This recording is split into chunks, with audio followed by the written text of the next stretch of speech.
Buongiorno, ben ritrovati con Focus TG. Tutte le notizie sulla scomparsa dei due ragazzi 22enni. Sono scomparsi da sabato dopo una serata al centro commerciale La Nave de Vero. Ancora nessuna traccia, ci sono in corso ricerche, mobilitazione di forze dell'ordine, anche di uomini dei Vigili del Fuoco e della Protezione Civile, soprattutto nella foresta del Cansiglio. I carabinieri in particolare stanno setacciando la foresta del Cansiglio perché l'auto, la Golf nera, la Punto Nera, sarebbe stata localizzata da quelle parti, e quindi si pensa che l'auto potrebbe essere nascosta dalle fronde perché non si trova quest'auto.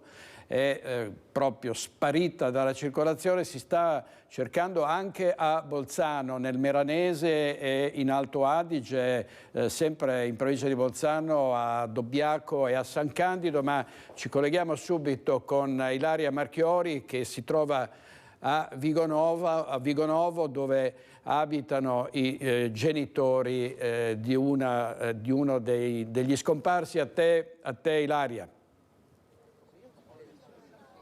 Sì, buongiorno direttore, buongiorno ai nostri telespettatori. Ci troviamo qui in via Aldo Moro a Vigonovo, alle mie spalle l'abitazione di Giulia, all'interno i familiari, ma questa mattina ci sono in casa anche i genitori di Filippo Turetta. Sembra infatti che a breve rilasceranno una dichiarazione unitaria alla stampa. Come vedete, i giornalisti, i colleghi qui in zona sono tantissimi, molti più rispetto ai colleghi che c'erano ieri, proprio perché siamo in attesa di questa dichiarazione che dovrebbe avvenire a momenti, se non altro probabilmente nella prossima mezz'ora. Ecco perché ci sono entrambe le famiglie all'interno della casa, dunque il papà, i fratelli, lo zio, i familiari di Giulia e i genitori di Filippo che si trovano qui. Doveva essere poco fa, ma uno dei genitori è stato trattenuto nella caserma dei carabinieri, per cui si è creato questo ritardo. Comunque cercheremo di trasmetterla naturalmente in diretta, quella che sarà la dichiarazione. Poi, come avevi anticipato, le ricerche stanno continuando a 360 gradi, si sono appunto concentrate anche nella zona del Cansiglio. Per quanto riguarda invece i profili di Giulia e di Filippo, ne abbiamo parlato tanto nelle ultime ore, tra ieri pomeriggio, ieri sera e ovviamente anche oggi. La loro storia si era conclusa a fine agosto, però erano rimasti amici. Elena si stava per laureare, dovrebbe dare la tesi giovedì, come ci ha raccontato ieri lo zio, che ha parlato a nome di tutti i familiari. Era tutto pronto, è tutto pronto, compresi anche poi i festeggiamenti, però un dettaglio che ha fatto preoccupare ulteriormente è che l'email che doveva essere inviata alla docente con cui si deve laureare non è mai stata inviata. Doveva essere massimo entro lunedì mattina, altrimenti non avrebbe potuto discutere la tesi e non è mai arrivata. Il rapporto tra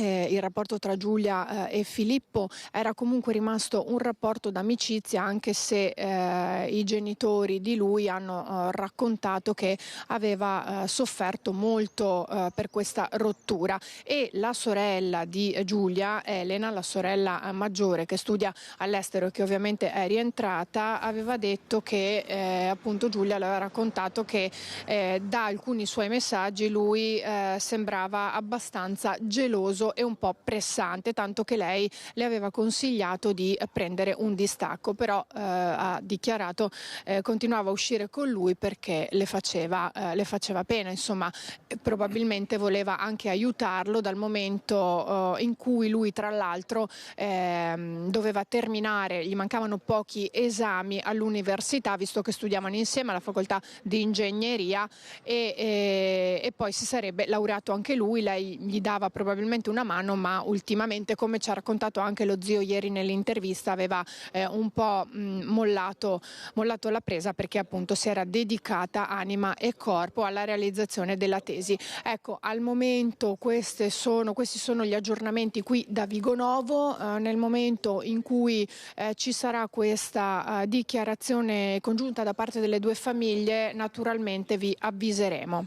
Ecco Ilaria, ti ringrazio per ora, poi ci collegheremo anche con altri colleghi che sono nelle zone in cui sono in corso le ricerche, in particolare Federico Fusetti con Simone Merlo sul Cansiglio. C'è il giallo delle tracce di sangue, no? Sono state ritrovate delle tracce di sangue nel parcheggio, se non ho capito male, dove ci sarebbe stata la lite in auto tra Filippo e Giulia, così come aveva testimoniato lo zio che tu ieri hai intervistato e che risentiremo tra poco. Ci sono novità a riguardo, ci sono conferme?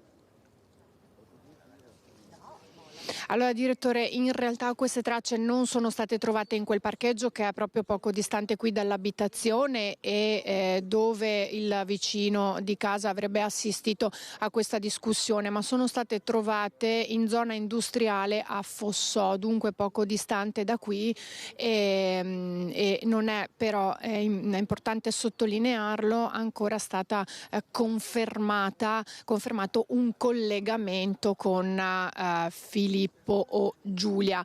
Vero è che la sua auto è stata segnalata proprio in quella zona intorno alle 23:30, quando la lite invece qui poco distante da casa era venuta intorno alle 23:15, quindi è ovvio che anche questi dettagli possano far pensare che dopo questa lite con l'auto Filippo sia andato proprio nella zona industriale di Fossò, che comunque è poco distante, a circa 10 minuti, e possa essere accaduto qualcosa, ma ovviamente fino a che non abbiamo le conferme ufficiali anche con il confronto del DNA non possiamo darlo come dati certi. Ieri mattina intorno alle 9 comunque lì c'erano gli uomini della scientifica per tutti i rilievi e ovviamente anche per le tracce, per i confronti con il DNA. Questa conferenza stampa dei genitori, per che ora è prevista più o meno, insomma, che cosa vi è stato detto? Allora, doveva già esserci stata, c'è un ritardo per cui dovrebbe essere a breve. Naturalmente noi stiamo qui ad aspettare, siamo in attesa, per cui non appena usciranno, probabilmente stanno delineando le ultime cose da dire, non si potranno fare domande, quindi questa è la decisione che è stata presa, sarà una dichiarazione unica, per cui a breve dovrebbero uscire e rilasciare questa dichiarazione le due famiglie, la famiglia di Giulia e la famiglia di Filippo. Bene, grazie. Richiedici immediatamente la linea appena inizierà questo incontro con la stampa. Grazie molto Ilaria Marchiori, inviata a Vigonovo. Intanto vediamo le copertine, le prime pagine dei giornali online, tutte dedicate ai due fidanzati, gli ex fidanzati scomparsi il mattino di Padova. Vedete Giulia e Filippo, la loro storia d'amore durata quasi 2 anni e poi la separazione, e ci sono tantissime foto dei due ragazzi ripresi assieme quando la loro relazione non aveva subito nessun tipo di rottura. Allora tra poco andremo invece Andiamo prima, avremo Federico Fusetti sul Cansiglio, ma adesso andiamo a Torreglia da Valentina Visentina. A Torreglia vive Filippo Turetta. A te la linea, Valentina. Sì, buongiorno direttore, siamo a Torreglia, all'esterno dell'abitazione dove vive la famiglia di Filippo Turetta, un'abitazione chiusa perché, come ben sapete, i genitori sono nel Veneziano per una conferenza stampa congiunta che dovrebbe tenersi tra pochi minuti. Qui con me invece c'è Luca, un caro amico di Filippo, si conoscono dai tempi delle scuole medie, hanno fatto anche il liceo assieme e ovviamente, come per tutti noi, sono ore di angoscia anche per Luca, che qui attraverso i nostri microfoni vuole vuole fare un appello a Filippo. Spero che stiano bene entrambi, sia Filippo che Giulia, che tornino presto a casa, che non gli sia successo niente di male, insomma. Tu hai visto Filippo qualche settimana fa, come ti è sembrato? Io l'ho visto circa 3 settimane fa durante la mia festa di laurea e appunto l'ho visto, era venuto anche lui e insomma l'ho visto normale come sempre, non mi è sembrato preoccupato, anzi era scherzoso come al solito.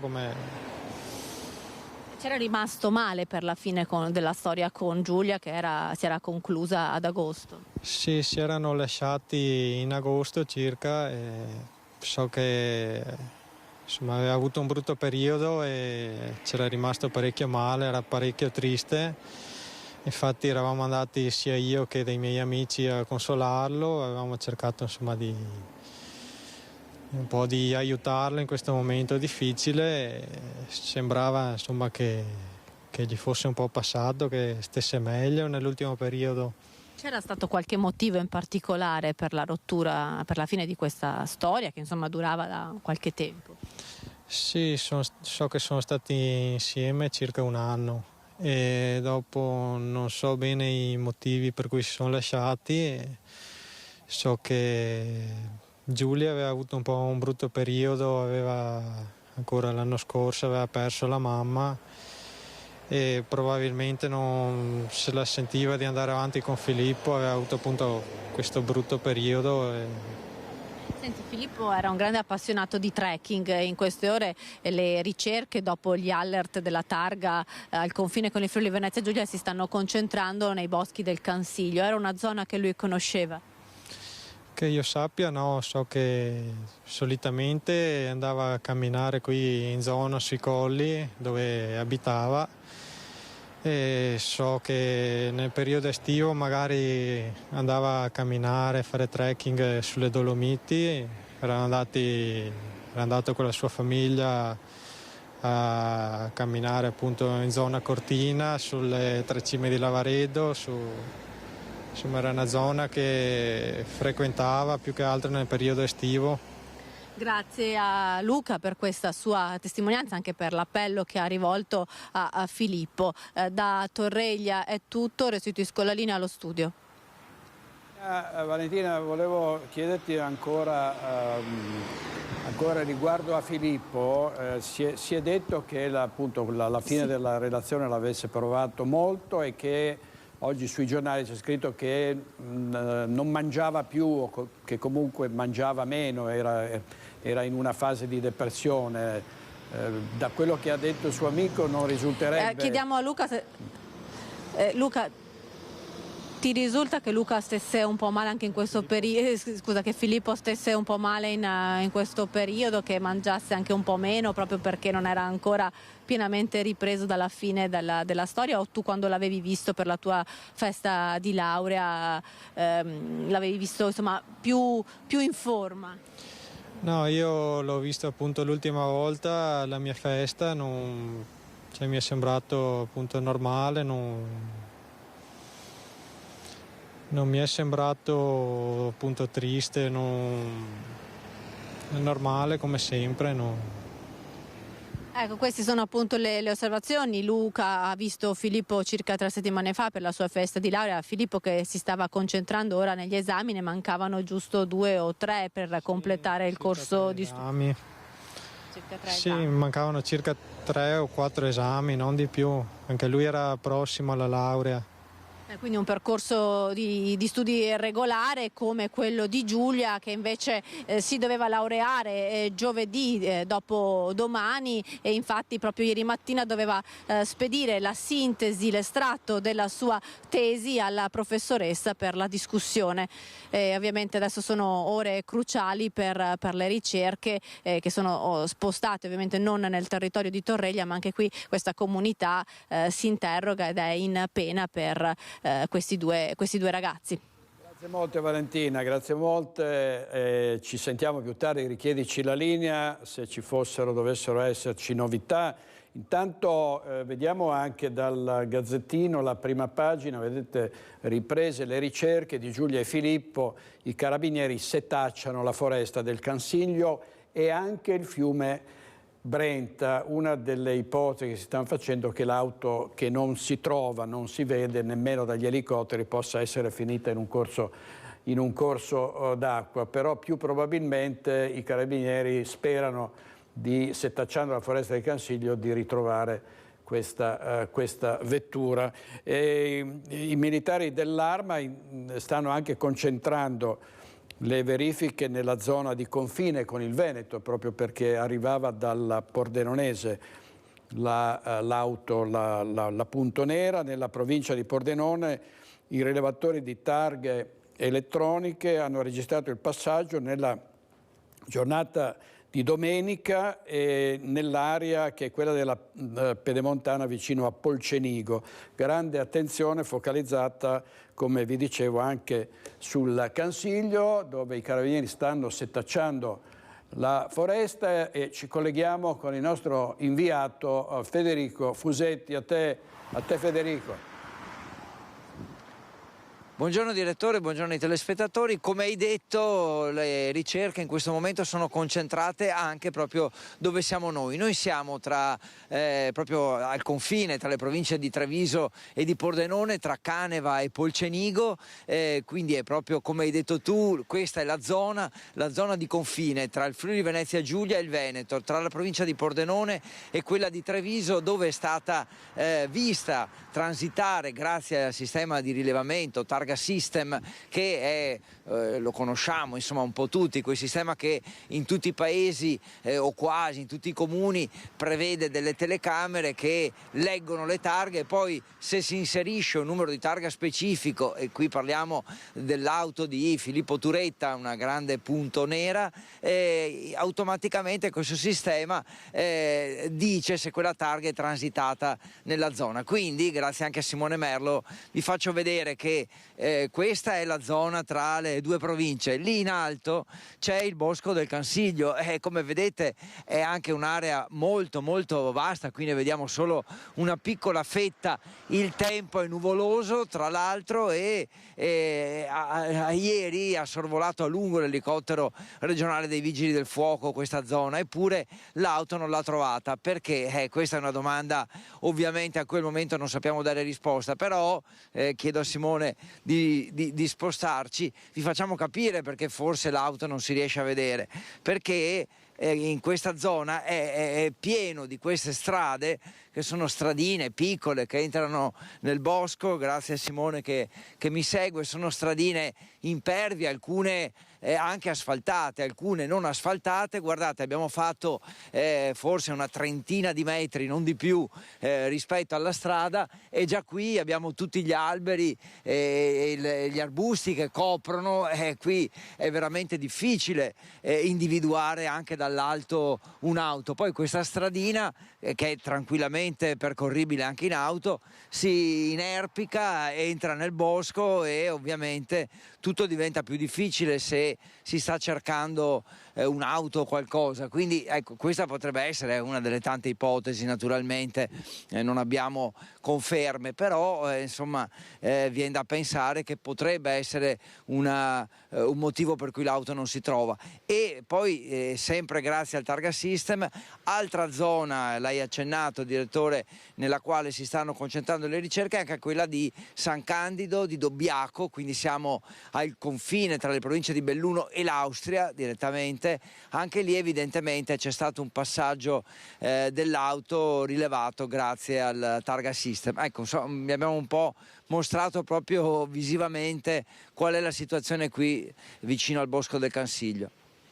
Grazie Federico, grazie, richiedici la linea in qualsiasi momento. Grazie molte Federico Federico Fusetti con Simone Merlo nella foresta del Cansiglio tra Caneva e Polcenigo, dove è stata segnalata l'auto. Era stata segnalata appunto anche sull'Alemagna, e qui è un po' un giallo perché non si capisce se è stata, evidentemente dopo essere passata nel Pordenonese potrebbe aver preso l'Alemagna diretto a Cortina d'Ampezzo e poi da Cortina a Dobbiaco, a San Candido sono 40 chilometri. Anche lì è una zona dove si può nascondere facilmente un'automobile. Intanto vediamo chi è ovviamente, chi è Filippo Turetta. È uno studente di ingegneria, appassionato di trekking. Il Corriere delle Alpi lo descrive così: Filippo e Giulia hanno visto sbocciare il loro amore tra i banchi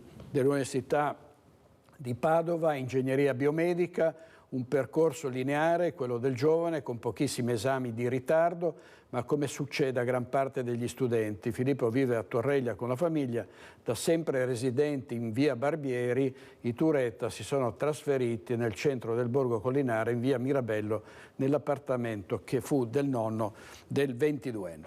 E ieri Ilaria Marchiore ha intervistato in esclusiva lo zio di Giulia, un'intervista dove quest'uomo è stato sopraffatto dall'emozione, dalla commozione, mentre raccontava chi è Giulia. Sentiamo.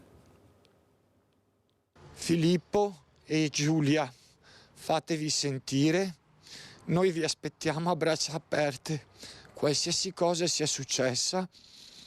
Noi siamo pronti ad accogliervi come prima e anche meglio. È l'appello disperato dello zio di Giulia Cecchettin a lei e l'ex fidanzato Filippo Turetta, di cui non si hanno più tracce da sabato sera. La famiglia, il papà, il fratello di 17 anni e la sorella di 26 di Giulia, perché la mamma è mancata un anno fa, escludono la fuga volontaria, anche perché la ragazza deve laurearsi a giorni. A Filippo mancano invece solo pochi esami, secondo quanto ha riferito un suo amico, Luca, che conferma la fine della relazione tra i due lo scorso agosto. Il 22enne aveva sofferto per la rottura, ma sembrava essersi ripreso e i due erano rimasti in buoni rapporti, come conferma lo zio della ragazza. Erano rimasti amici e si frequentavano anche nell'ambito universitario, probabilmente anche si aiutavano un po' negli studi. Ultimamente Giulia aveva un po' abbandonato l'aiuto nei suoi confronti perché giovedì prossimo è prossima alla presentazione della tesi di laurea, c'era la festa organizzata.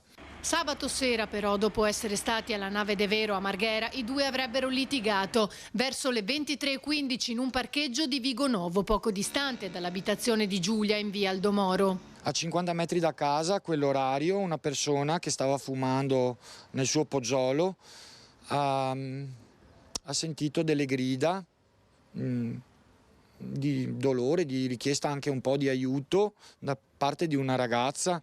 La macchina individuata sembra essere quella che sappiamo guidare Filippo. Sono stati chiamate le forze dell'ordine, ma la macchina si è dileguata, è una donnina di casa, si è presa l'incarico di seguire la sua famiglia oltre agli studi.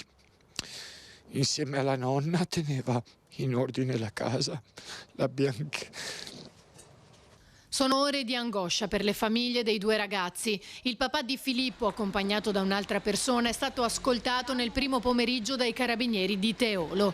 I genitori, residenti in centro a Torreglia, si sono chiusi nel silenzio, mentre continuano le ricerche a 360 gradi. Il prefetto di Venezia ha attivato il piano per le persone scomparse e le ricerche dei carabinieri si stanno concentrando, oltre che in provincia di Venezia, anche nel Trevigiano e nel Pordenonese, dove sarebbe stata avvistata l'auto guidata da Filippo, grazie agli occhi elettronici dei dispositivi di lettura targhe installati in molti comuni. I vigili del fuoco stanno sorvolando la zona con l'elicottero, mentre i carabinieri hanno messo in campo anche i reparti speciali, unità cinofile e cani molecolari per la ricerca di persone del nucleo cinofili di Torreglia. Questa mattina il sopralluogo della scientifica nella zona industriale di Fossò, poco distante da Vigonovo, dove sono state trovate delle chiazze di sangue. segue. Nel tardo pomeriggio le ricerche si sono allargate anche nella zona di Trento e Belluno. Di qui l'appello dell'associazione Penelope che segue la famiglia di Giulia. Focalizzati per vedere questa macchina, un grande punto di colore nero e la targa che abbiamo elencato in locandina, che magari vi posso anche comunicare. Il numero della targa è F di Firenze, A di Ancona, 015 Y e di Empoli, quindi guardarsi intorno.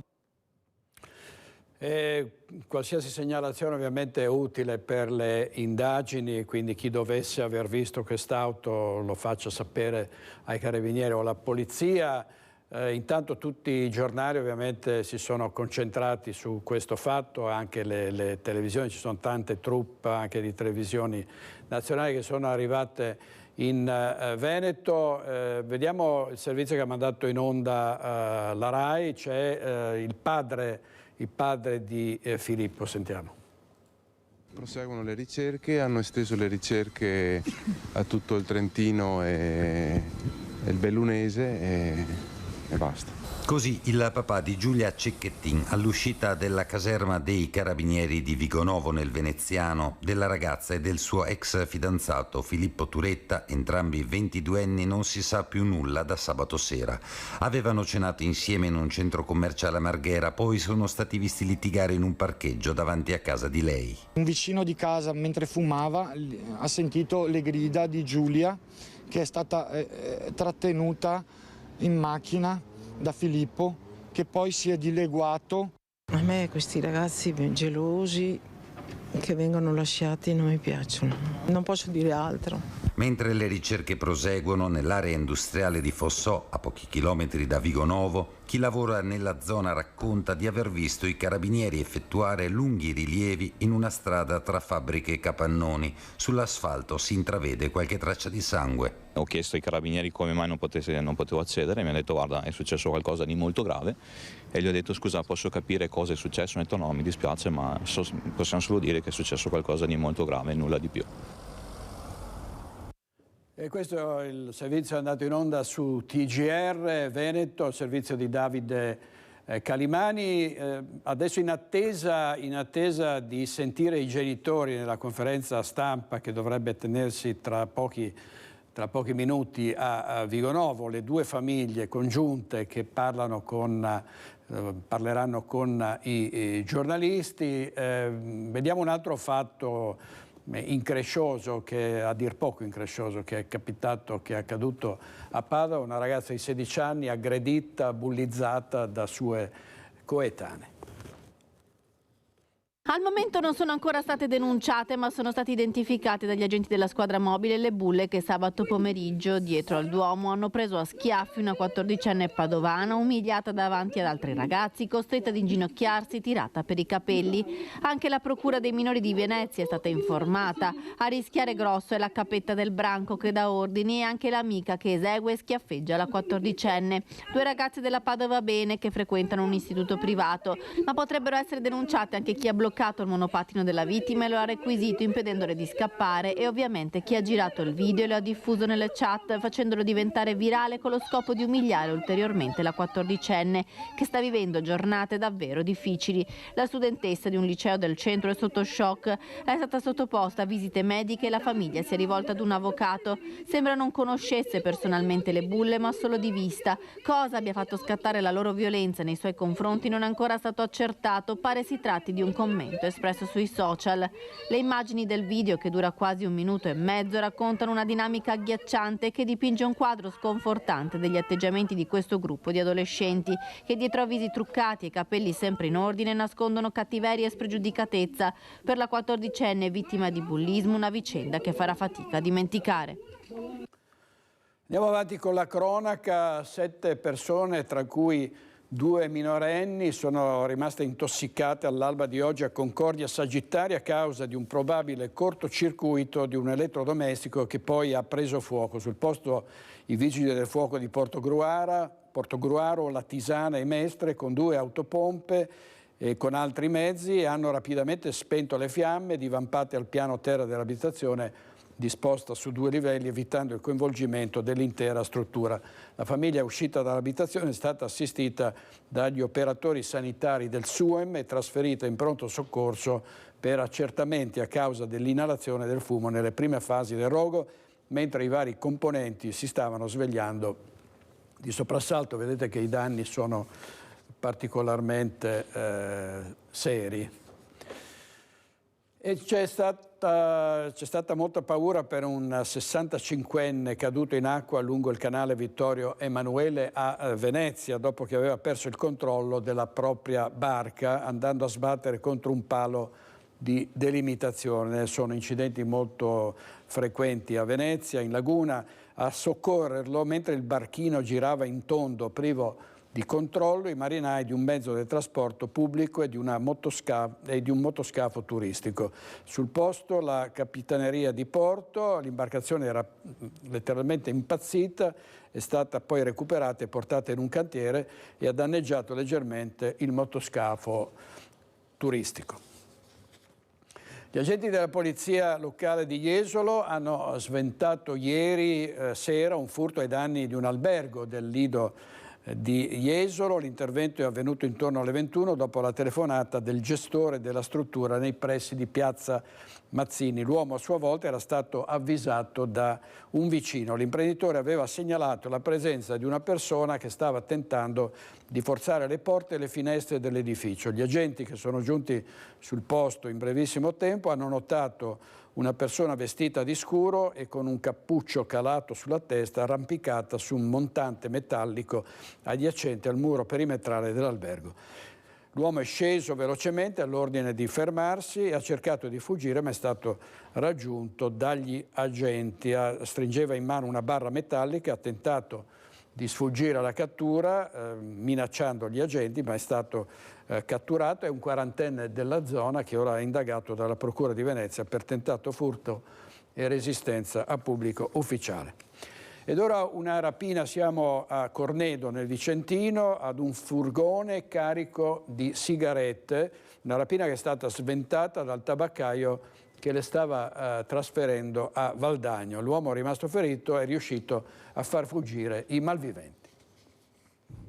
Cornedo, un tabaccaio di Valdagno, è riuscito ad evitare una rapina ai suoi danni e pur ferito a far fuggire i malviventi. L'uomo era intento a trasportare un carico di sigarette del valore di circa 3.000 euro con un furgone dai Monopoli di Stato di Vicenza alla sua tabaccheria di Valdagno.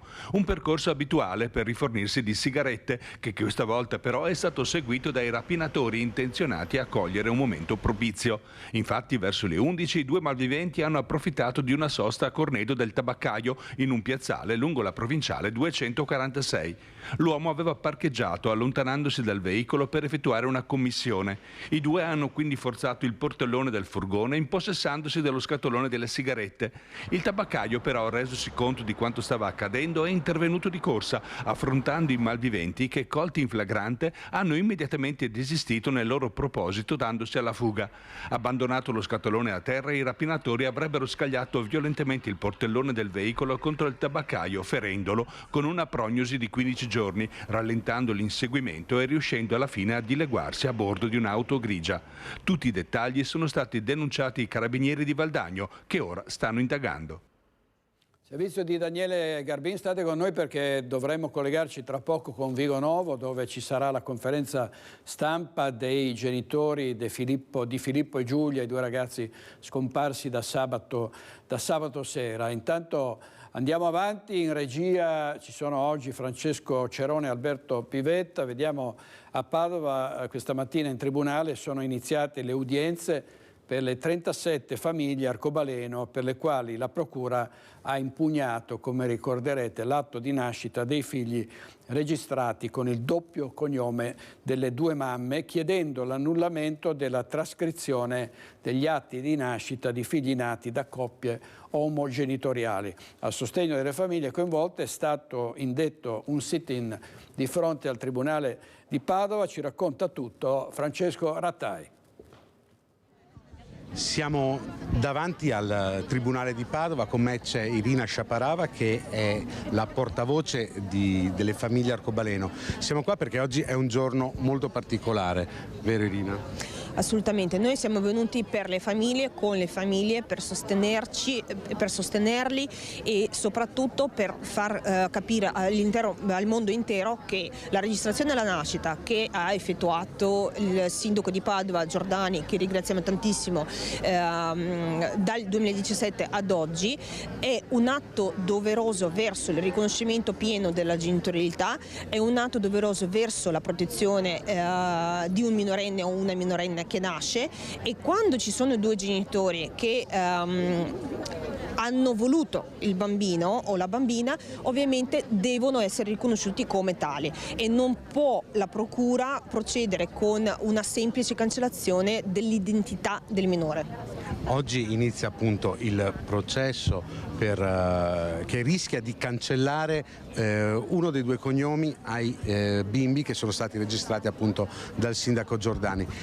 Uno degli avvocati che difende queste famiglie prima ha parlato di una via crucis. È un sentimento che voi provate? È un percorso molto lungo e doloroso? Assolutamente, perché ci aspettavamo dopo la circolare di Piantedosi di non vedere più le nuove registrazioni, oppure di vedere i atti di nascita appena registrati impugnati, ma di certo non ci aspettavamo di vedere minata la serenità di una famiglia con i bambini che attualmente hanno 6 e 7 anni. Ecco, oggi iniziano le udienze, ci saranno ogni martedì da qui al 22 di dicembre, la sentenza è prevista inevitabilmente per il 2024. Cosa vi augurate? Noi speriamo, ovviamente rimaniamo fiduciose nella giustizia, con quella corretta, e speriamo tanto di non vedere dar ragione alla procura. Noi speriamo di vincere, ecco, di non dover andare per tribunali fino alla Cassazione, perché è quello che faremo assolutamente. Noi non accettiamo altre soluzioni. Ecco, mi sembra molto chiara e molto decisa la posizione di queste 37 atti di nascita su 37 minori. Esatto, 37 minori che rischiano di essere cancellati. C'è stata appunto una manifestazione qua davanti al Tribunale, sono stati nominati tutti e 37 i bambini coinvolti in questa vicenda.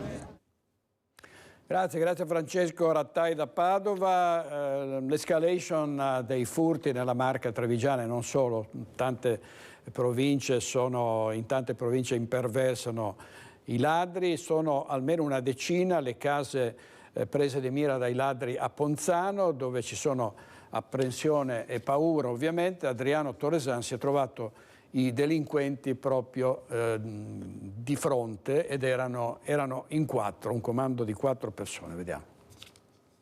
Faccia a faccia, a 3 metri erano tutti 3 di colore e mi hanno detto stai calmo, tranquillo che non succede niente. Sono 4 i ladri che Adriano Torresan, 72 anni, si è trovato davanti venerdì sera verso le 8 in via Ciardi a Ponzano. Il comando era appena entrato in azione nella vicina abitazione della figlia, in quel momento assente. A portare fuori di casa Torresan, l'allarme è scattato qualche istante prima. Io ho detto cosa fai qua? E lui mi ha detto siamo qua un attimo, andiamo via. E sono venuti fuori affari di 10-15 secondi, sono usciti perché lui li ha chiamati sul suo modo di parlare che hanno, perché lui parlava l'italiano, questo qua, gli altri non so, 4 contro 1.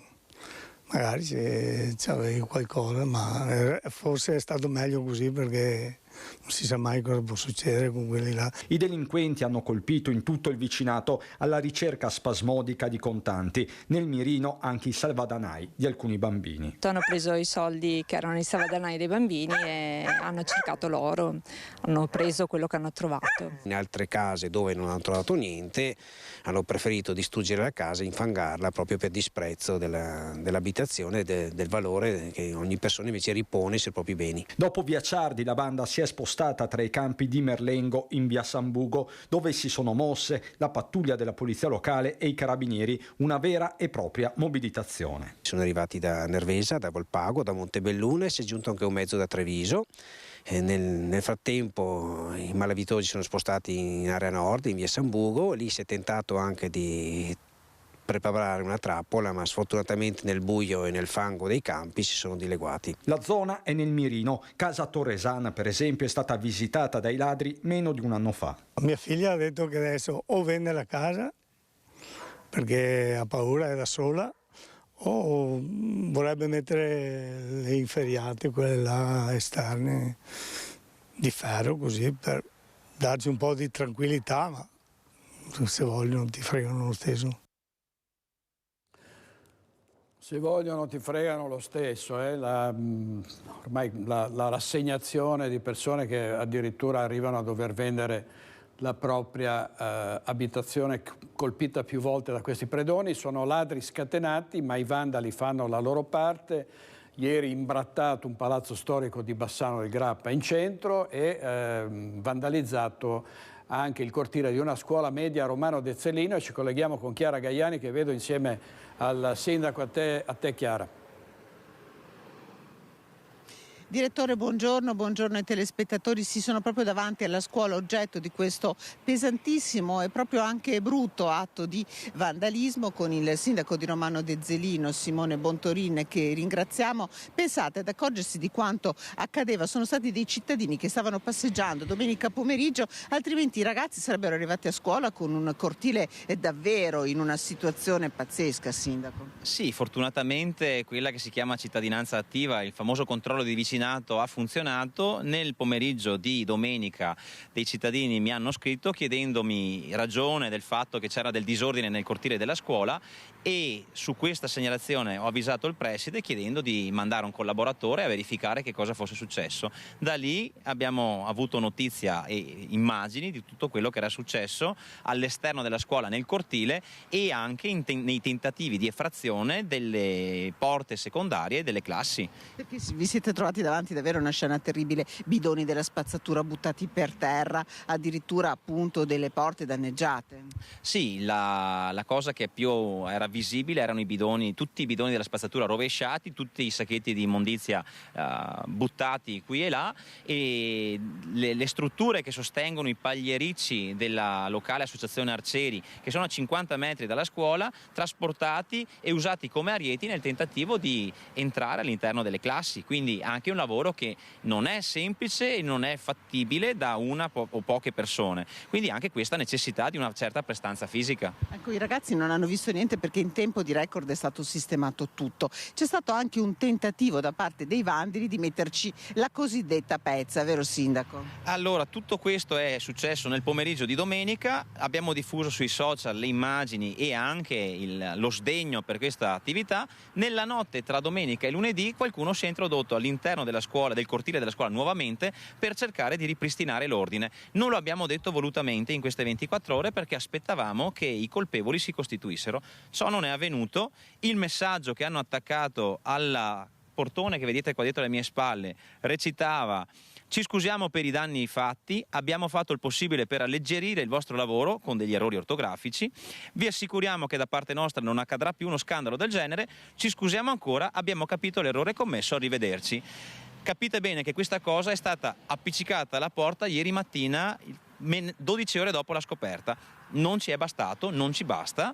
Oggi alle 12 era il termine che ci eravamo prefissi come termine per l'autodenuncia, per la costituzione di responsabili. Non c'è stata nessuna comunicazione, quindi adesso, proprio in questi minuti, stiamo procedendo con lo sporgere denuncia formale ai carabinieri. Certo, perché i danni comunque sono circa 2.000 euro, ci diceva adesso il sindaco, e questa è una denuncia penale, c'è una responsabilità grave nel danneggiare le cose pubbliche, ricordiamolo sindaco. Purtroppo per i responsabili, quando si danneggia un bene pubblico, cioè un bene della comunità, non si passa a un danno che poi ha una sanzione amministrativa, si passa al penale.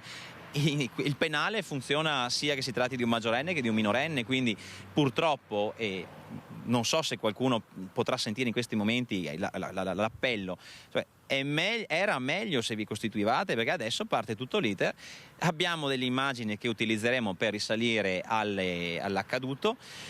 Evidentemente non dovessimo riuscire ad avere contezza del numero esatto delle persone, abbiamo già una serie di persone che sono indagabili, che dal nostro punto di vista sono all'interno dell'insieme di responsabili. Se non si autocostituiscono, probabilmente la pena sarà rivolta a tutti.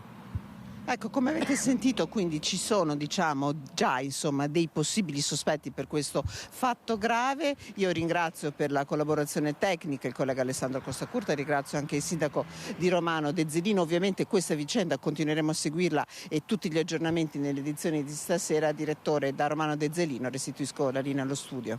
Grazie molte a Chiara Gagliani e al sindaco Bontorin. Vediamo altri due titoli riguardanti la scomparsa dei due ragazzi, Filippo e Giulia. Giulia scomparsa con l'ex fidanzato, questo è il Gazzettino.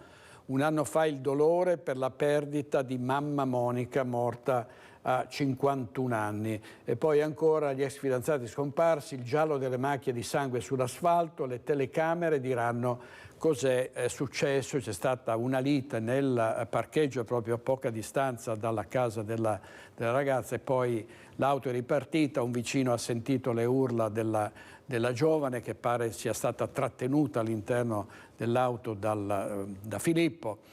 Vedremo di capire che cosa poi è veramente successo. Ovviamente abbiamo altri collegamenti in vista, avremo tra poco anche le dichiarazioni della zia di Giulia, proprio da Vigonovo, dichiarazioni che sono state raccolte da Ilaria Marchiori. Poi ci ricollegheremo con la Foresta del Cansiglio dove è andato Federico Fusetti, perché lì i carabinieri stanno concentrando le ricerche oltre che in Alto Adige, e poi vedremo di tornare anche a Torreglia dove c'è Valentina Visentini. Intanto vediamo un fatto gravissimo, cioè un uomo che percepiva il reddito di cittadinanza dal 2019 senza averne assolutamente diritto, anche perché navigava più o meno nell'oro. Sentiamo.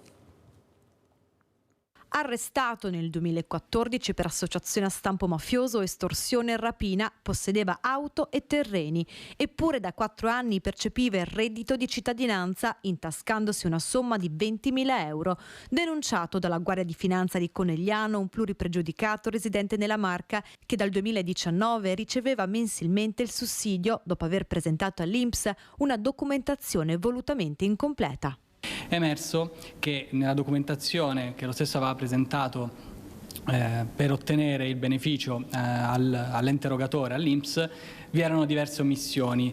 Una tra tutte la omessa dichiarazione dei suoi precedenti. Non solo l'arresto, diverse le omissioni riscontrate dagli investigatori. Il richiedente aveva omesso di comunicare il possesso di diversi autoveicoli, 5 autoveicoli e diversi terreni, oltre al possesso di alcune quote di partecipazione in una società. E ieri l'udienza per l'inchiesta sullo stadio Euganeo, il giudice l'ha rinviata e il Comune ha citato l'azienda coinvolta. Sentiamo di nuovo Francesco Rattai. Rinviata al 22 gennaio prossimo l'udienza preliminare per il processo sugli appalti per i lavori allo stadio Euganeo. Non è stato notificato infatti l'avviso di conclusione indagini alla nuova amministratrice unica di Estil. Si rinvia tutto al prossimo anno quindi. Intanto il penalista Leonardo Arnau, che rappresenta il comune di Padova, ha annunciato che si costituirà parte civile e chiederà la citazione a processo dell'azienda che ha vinto l'appalto, la Estil, e la ditta che ha ottenuto il subappalto, la Tecnoedile. Il comune di Padova non ricorrerà contro i 2 tecnici indagati, ma solo nei confronti delle aziende coinvolte, strategia messa in atto per essere certi di ottenere un ristoro dei danni. Nella prossima udienza, fissata appunto per il 22 gennaio, si stabilirà se i 7 indagati andranno a processo o meno. Ed è scontro politico anche in Veneto sulla proclamazione da parte dei sindacati di uno sciopero generale per il 17 novembre contro la manovra. Salvini ha minacciato la precettazione, Landini, nonostante il parere sfavorevole della Commissione Garanzia dello sciopero, che ha detto che non ha i requisiti dello sciopero generale, andrà avanti. Ne abbiamo parlato ieri sera a Focus, in un dibattito molto vivace. Sentiamo una parte con gli interventi di Luciano Rincetto, c'erano anche Valente Chieregatto, insomma tutti gli ospiti che hanno dato vita ad un dibattito molto seguito. Vediamo. Comunque, oggi l'accreditamento non c'è, ma mi interesso dei temi anche che riguardano la Santa Sede. Ecco. Va bene, ne parleremo tra poco, parleremo di molto come al solito a Focus. Intanto vorrei sentire Gianluca Forcolin su questo contrasto che è scoppiato tra maggioranza e minoranza riguardo a questo sciopero indetto dai sindacati CGIL, CISL e UIL per il prossimo 17 novembre, sciopero generale, ma la Commissione Garanzia ritiene che non ci siano i requisiti. Salvini è stato il primo a parlare addirittura anche di precettazione. Cosa ne pensa Forcolin? Ma è premesso che lo sciopero è un diritto ovviamente di tutti e quindi scioperare non è assolutamente una cosa negativa. Oggi credo che cercando di analizzare e di guardarlo da fuori, magari anche senza la veste politica, sembra che sia un po' diventato una scusa per poter dire, insomma, tornare sulle piazze con un governo di centrodestra, perché è altrettanto vero che non li abbiamo viste queste organizzazioni sindacali per tanti anni di governo del centrosinistra, quindi erano in una sorta di parcheggio. E quindi se il garante oggi ha detto questo in commissione è anche perché non ci sono oggettivamente in questo momento tutti i motivi leciti, ovviamente legittimi, per fare. Ciò non vuol dire che non sia legittimo scioperare, però siamo in una fase anche di lavoro in aula alla Camera sul provvedimento di audizione, quindi c'è un pacchetto che è stato presentato dal governo sul quale ci sono ovviamente timori legittimi da parte delle organizzazioni sindacali, da parte, quindi fanno il loro lavoro, però secondo me è pretestuoso trovare oggi la scusa dello sciopero ancora dicendo scioperiamo perché non ci piace sta manovra, ma non si entra mai nel dettaglio del vero sciopero e si va a finire che si svilisce anche quello che dovrebbe essere invece la valenza dello sciopero. Lo sciopero per antonomasia è definito scioperare quando c'è un motivo straordinario, legittimo, importante per il quale portare i cittadini a ravvisare che ci sono delle situazioni che non sono consone, non sono legittime per quelle che sono le aspettative del cittadino stesso. Oggi in una fase di audizione dove si può ancora modificare una manovra che per carità ovviamente non può piacere a tutti e questo è altrettanto normale, con una coperta assolutamente corta che è quella di una manovra finanziaria che è stata presentata con 24 miliardi di euro. Allora, questo era Gianluca Forcolin che parlava dello sciopero generale della manovra ieri sera a Focus. Vediamo adesso, andiamo a Vigonovo perché Ilaria Marchiori ha parlato con altri giornalisti, con la zia di Giulia. Sentiamo cosa ha detto.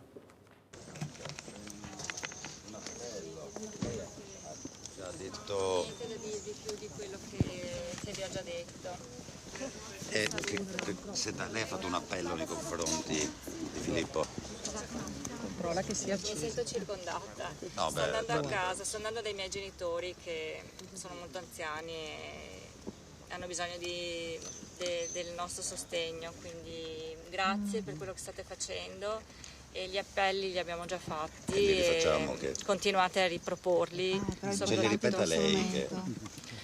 Aspettiamo i ragazzi e siamo molto fiduciosi nelle ricerche di tutte le istituzioni a questo punto e chiediamo l'aiuto di tutti i cittadini che potessero in qualche modo vedere questi ragazzi, di non temere di fare alcuna segnalazione e quindi insomma di aiutarci a trovarli. A Filippo e Giulia, se ci stanno ascoltando e se ci sentono, chiediamo di di contattare i genitori di Filippo oppure mio cognato. Noi ce li andiamo a prendere, di non aver paura, che comunque insomma noi li stiamo aspettando e abbiamo tanta voglia di riabbracciarli. Qualsiasi cosa è successo, non è successo niente, insomma siamo pronti qui. Siamo pronti ad aiutarli. Grazie, arrivederci. Grazie Elena, grazie mille. Scusi, mi ripetere il suo nome? Elisa Camerotto. È la sorella di Andrea. E questa era una delle zie di Giulia, la ragazza scomparsa davanti all'abitazione della famiglia di Vigonovo. Ci sono anche i genitori di Filippo, per cui tra poco pensiamo potrebbe esserci questo incontro di tutti i genitori con i giornalisti e ovviamente ci collegheremo in diretta. Andiamo avanti con la cronaca, in questo caso con la politica, perché l'autonomia, la riforma dell'autonomia differenziata è in una carreggiata in cui si corre veloce, c'è una forte accelerazione, ha detto ieri sulle nostre reti il Presidente della Commissione bicamerale per l'attivazione dell'autonomia, e cioè il parlamentare Alberto Stefani della Lega. Sentiamo. In questo momento noi stiamo andando ad approvare una legge che porterà più responsabilità, più efficienza, ma soprattutto modernità ad un paese, perché il federalismo è la direzione dei paesi moderni. L'autonomia arriva in Parlamento e il leghista Alberto Stefani, presidente della Commissione bicamerale per l'attuazione del federalismo, parla di passaggio fondamentale per il raggiungimento del principale obiettivo del Carroccio. Questa settimana sarà dato il mandato al relatore per appunto riferire in aula e quindi ci sarà il voto al Senato. Un passaggio importantissimo perché è uno dei due passaggi in Parlamento, poi ci sarà il voto alla Camera e la legge quadro successivamente sarà legge, quindi siamo davvero ad un passo dall'approvazione e questo risultato davvero ci dà tanta soddisfazione. Soddisfazione che si scontra con la progressiva perdita di fiducia da parte dei veneti nella reale possibilità di concretizzare una legge che conferisca alla Regione maggiori poteri, eppure, dice Stefani, il traguardo è a portata di mano. In Veneti ci hanno creduto fino ad adesso, siamo stati in grado adesso di ottenere questo risultato con un governo di centrodestra che ha posto l'autonomia al centro dell'agenda politica del Paese. Autonomia fondamentale per ridare ossigeno alla sanità, che resta, dice il segretario della Lega, la migliore d'Italia, che ne dica l'azzurro Flavio Tosi. Oltre 4 miliardi di risorse in più consentiranno di gestire diversamente personale e servizi erogati. Sono soluzioni che devono arrivare a livello nazionale e che saranno sicuramente agevolate da una migliore forma di autonomia. Questo è l'unico modello, l'unica modalità che la Regione potrà assumere per risolvere il problema. E l'autonomia vuol dire anche maggiori margini di manovra sul versante della sicurezza. È stato molto chiaro Stefani quando ieri sera appunto, ha parlato a lungo della riforma dell'autonomia, del significato dei vantaggi di avere delle competenze in più nella nostra regione. Intanto sulla sicurezza la Polizia Locale di Venezia avrà a disposizione 71 nuove automobili che permetteranno la dismissione di tutti i vecchi mezzi, ma il sindaco Brugnaro dice che occorre a livello nazionale che ci siano leggi più severe contro la microcriminalità. Nei prossimi giorni saranno tutti a disposizione del Comando Generale della Polizia Locale di Venezia i 71 nuovi autoveicoli presentati in Piazza Mercato a Marghera, dove erano schierati anche i nuovi ufficiali che frequenteranno il master universitario in management dei servizi di polizia locale, organizzato dal Comune in collaborazione con Cafarsetti. È un rafforzamento, c'è un percorso che noi stiamo facendo da quando io sono arrivato di potenziare la polizia locale. Abbiamo agito prima con la ristrutturazione del corpo e con l'inserimento di tanti giovani. Le nuove automobili elettriche o ibride consentiranno la dismissione di una ventina di automezzi con più di 250.000 chilometri e non più efficienti. A Marghera c'erano anche i nuovi mezzi in dotazione al gruppo comunale di protezione civile. Sono mezzi che saranno impegnati quotidianamente sia per quanto riguarda la polizia locale, quindi a servizio degli agenti, sia per la protezione civile, per il personale dell'ufficio di protezione civile, ma anche per i volontari. Sono mezzi importanti importanti perché saranno operativi tutti i giorni, quindi quotidianamente a servizio della città, sia per la sicurezza, diciamo quella più urbana fatta dagli agenti di polizia locale, ma sia anche quella ambientale per le persone che operano in protezione civile. Alla cerimonia erano presenti tra gli altri l'assessore alla sicurezza Elisabetta Pesce e il comandante generale della polizia locale Marco Agostini. Ma al di là dell'impegno della polizia locale c'è però qualcosa che dovrebbe essere cambiato a livello nazionale. Costruire una proposta alleggerita, magari appunto un giudice di pace penale con poteri limitati se vuoi di carcerazione, però non è possibile che le persone pensino di fare quello che vogliono, delinquere. Sono piccoli reati, però anche il piccolo borseggio di 200-300 euro un anziano costa molto. Noi abbiamo fatto adesso una delibera in cui rimborsiamo l'anziano per quasi costringerlo a presentare denuncia, perché noi vogliamo che emergano gli atti di delinquenza, non siamo per cancellare nulla, anzi vogliamo enfatizzare tutto quello che c'è e grazie ai cittadini che ci segnalano. A breve, tra pochissimo, l'incontro stampa dei genitori di Filippo e Giulia, i ragazzi scomparsi, con i giornalisti a Vigonovo, ma intanto andiamo da Federico Fusetti, che è sul Cansiglio dove si stanno concentrando le ricerche da parte dei carabinieri. A te, Federico. Sì, direttore, buongiorno, anzi ribuongiorno a te ai telespettatori. Questa è una delle zone in cui si stanno concentrando le ricerche, l'altra che conosciamo è quella al confine tra le province di Belluno e l'Austria, quindi San Candido, Dobbiaco e anche credo in parte la provincia di Trento. Qui siamo ancora tra Caneva, quindi siamo comunque al confine tra il Friuli Venezia Giulia e il Veneto, province di Pordenone, provincia di Treviso, quindi altra zona in cui si concentrano le ricerche perché è stata vista passare l'auto. Noi con Simone Merlo abbiamo girato un po' per queste zone. Prima vi abbiamo mostrato che dalla strada principale in pochi metri si era all'interno del bosco, adesso abbiamo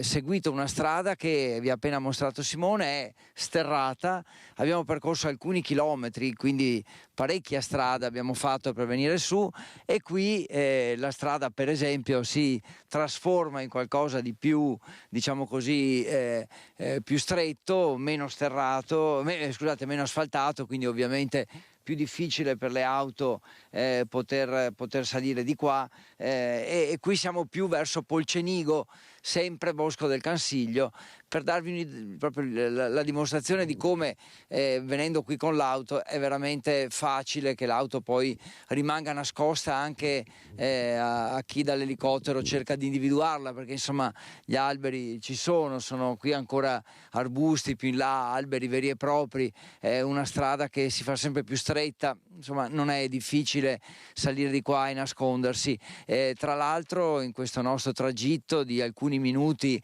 e di alcuni chilometri percorsi non abbiamo incontrato né persone a piedi né automobili, qualche casa ma probabilmente con le persone al lavoro, quindi difficile anche incontrare anima viva qui da queste parti. Ripeto, qui siamo più verso Polcenigo, però sempre al confine tra le province di Treviso e di Pordenone. Noi continuiamo a vedere quello che c'è qui intorno, cerchiamo di capire se si riesce ad incontrare i soccorritori e chi sta cercando l'auto di Filippo Turetta, ma veramente qui è molto difficile muoversi.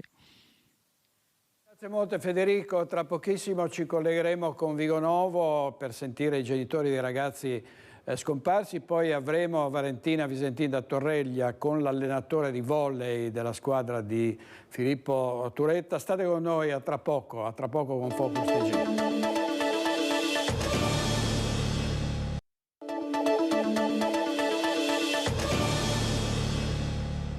Nuova diretta con Focus TG, andiamo subito a Torreglia, torniamo da Valentina Visentin che è in compagnia dell'allenatore della squadra di volley di cui fa parte Filippo Turetta. A te Valentina. Sì, buongiorno direttore, noi siamo qui a Torreglia perché ovviamente è una comunità sotto shock che attende con apprensione notizie. Qui con me c'è Gennaro Zecchino, dirigente del Volley Libertas di Torreglia, dove Filippo aveva militato fino al settembre del 2022. Gennaro è molto legato a tutti i suoi ragazzi e infatti se la sente proprio di fare un appello per Filippo. Sì, io mi sento veramente di unirmi a tutti voi della comunicazione per fare un appello a Filippo. Filippo, noi ti vogliamo bene, sei stato un nostro bravissimo giocatore, una bravissima persona, un bravissimo ragazzo, un bravissimo uomo, perché adesso sei diventato un uomo. Per cui qualsiasi cosa sia successa mi auguro niente di irrimediabile, che tu torni, che noi ti vogliamo bene e ti aiuteremo, ti accogliamo come sempre abbiamo fatto, vogliamo bene a te e anche alla Giulia e ci dispiace moltissimo di sentire questa cosa. Ci raccontava di un Filippo che comunque in partita era un giocatore esemplare, sempre molto corretto, quindi è un aspetto che si riflette sul suo carattere. Sì, assolutamente, lui era sempre stato molto diligente sia nella frequenza degli allenamenti sia nella presenza delle partite e anche nello svolgimento delle partite non ha mai avuto atteggiamenti né di sfida né di polemica con gli avversari, come pure di collaborazione con i propri compagni, anche quando l'errore c'era e i propri compagni un po' ci si rimaneva un po' male perché non ce lo si aspettava da lui, lui faceva un po', gli dispiaceva, però insomma si sedeva in panchina e dopo quando rientrava in campo aveva un altro piglio un po' più forte per poter dare il suo giusto contributo alla squadra, quindi a noi è dispiaciuto molto quando ci ha lasciato e ancora adesso sentire queste cose veramente ci dispiace moltissimo. I ragazzi anche ieri sera che li ho visti in allenamento erano tutti molto preoccupati e dispiaciuti di sentire questo, ecco. Un ragazzo riservato ma comunque che faceva squadra. Certo, lui sì, non conoscevamo moltissimo di lui in termini di famiglia, però quando anche lui come molti altri hanno presentato alla squadra una ragazza verso la fine dell'ultima annata che è stato con noi, tutti quanti siamo stati molto sorpresi della bella cosa, però ci siamo complimentati con lui e quindi effettivamente sì, nella sua riservatezza, però era, ripeto, quando era in squadra era un ragazzo di squadra. Grazie al signor Gennaro, la squadra appunto Filippo ha militato nella Libertas fino al settembre 2022, poi per dedicarsi agli esami dell'università aveva abbandonato lo sport perché gli mancavano pochi esami e doveva completare il percorso di studi. Da Torreglia è tutto, restituisco la linea allo studio. Grazie molte Valentina, sempre in attesa di sentire i genitori dei ragazzi scomparsi in un incontro con la stampa che dovrebbe svolgersi a Vigonovo. Intanto purtroppo è stato ritrovato morto il cacciatore scomparso in Valdastico. Vediamo il servizio della nostra redazione di Vicenza. È stato individuato e recuperato il corpo di Renzo Giacomelli, il cacciatore pensionato 64enne disperso in Valdassa e di cui non si avevano più notizie da ieri pomeriggio. L'uomo privo di vita è stato rinvenuto in un punto estremamente impervio, individuato dal sistema di ricerca Dedalo dei Vigili del Fuoco che individua i telefoni cellulari. Il luogo è stato sorvolato dall'alto dall'elicottero dell'aeronautica di Cervia che ha avvistato quella che poteva essere la sagoma di una persona. Poco dopo è arrivata anche la conferma da parte delle squadre di ricerca che hanno visto il corpo in un dirupo. L'ultimo contatto dell'uomo risale alle 11:30 di ieri, quando si era sentito con la moglie. Il cacciatore era uscito a piedi dalla propria abitazione di Pedescala e si era diretto verso la Valdassa in direzione dell'altopiano in una zona impervia. Verso le 6 del pomeriggio di ieri è scattata l'operazione di ricerca che ha coinvolto, oltre ai vigili del fuoco, anche la protezione civile di Valdastico con unità cinofile e carabinieri. Le ricerche, sospese alle 4 di notte, sono riprese alle prime luci dell'alba con i soccorritori di Asiago, Schio, Recoaro e Padova e con droni e unità cinofile. Verso mezzogiorno la conferma. Purtroppo il 64enne è stato ritrovato privo di vita. Una squadra dei pompieri e del soccorso alpino di Ersiero ha recuperato il corpo che adesso è a disposizione dell'autorità giudiziaria. È molto difficile la situazione delle carceri italiane, anche in quella di Vicenza, dove è stato disegnato un nuovo direttore. Luciana Traetta, vediamo. Sulla nomina di Luciana Traetta, nuovo direttore per la casa circondariale di Vicenza, interviene il capogruppo della Lega in Consiglio Comunale, Jacopo Maltauro, che richiede la convocazione in seduta congiunta della quarta e quinta commissione consiliare per l'audizione del nuovo direttore, con l'obiettivo di impostare da subito un dialogo ispirato alla collaborazione. Ho accolto con grande piacere l'annuncio del sottosegretario della Lega Andrea Ostellari, che conferma finalmente un direttore stabile per la casa circondariale vicentina. Il carcere di Vicenza negli ultimi 3 anni ha cambiato 6 direttori diversi, una situazione insostenibile, precaria, che ha provocato l'attuale clima delicato che è confermato dalle notizie quotidiane di cronaca. Come capogruppo della Lega a fine agosto avevo stimolato l'inizio di un percorso con le commissioni quarta e quinta del Comune di Vicenza proprio per analizzare, approfondire la situazione all'interno del carcere. Oggi, che arriva questo segnale importante da parte del governo, come capogruppo ho richiesto quanto prima l'audizione del nuovo direttore per continuare il percorso di approfondimento all'interno del carcere. La casa circondariale si trova fisicamente al centro della nostra città, ospita detenuti ad alta pericolosità. Il Comune di Vicenza deve avere la massima attenzione e sensibilità rivolta a questo tema. Restiamo a Vicenza, dove il processo per il crack della Banca Popolare di Vicenza, con i legali dei risparmiatori che sono convinti che la prescrizione si possa evitare, sono al lavoro per ridurre i tempi del procedimento. Da Treviso, dove è in corso il processo per il crollo di Veneto Banca, arriva la notizia che probabilmente per alcuni indagati verrà dichiarato il non luogo a procedere per una parte del procedimento, in particolare per l'accusa di truffa, e quindi a breve la prescrizione impedirà che si svolga il processo a loro carico. Situazione diversa per il crack della BPV al Tribunale di Vicenza, dove il procuratore capo ha deciso di non inserire reato di truffa, e così l'avvocato Michele Vettore, che insieme ai colleghi difende i risparmiatori e gli azionisti, fa un passo indietro e afferma che è giusto ridimensionare le critiche fatte a suo tempo alla procura vicentina, perché inserire la truffa, dice, avrebbe allungato i tempi per le notifiche a tutte le persone offese, con il rischio concreto di arrivare alla prescrizione.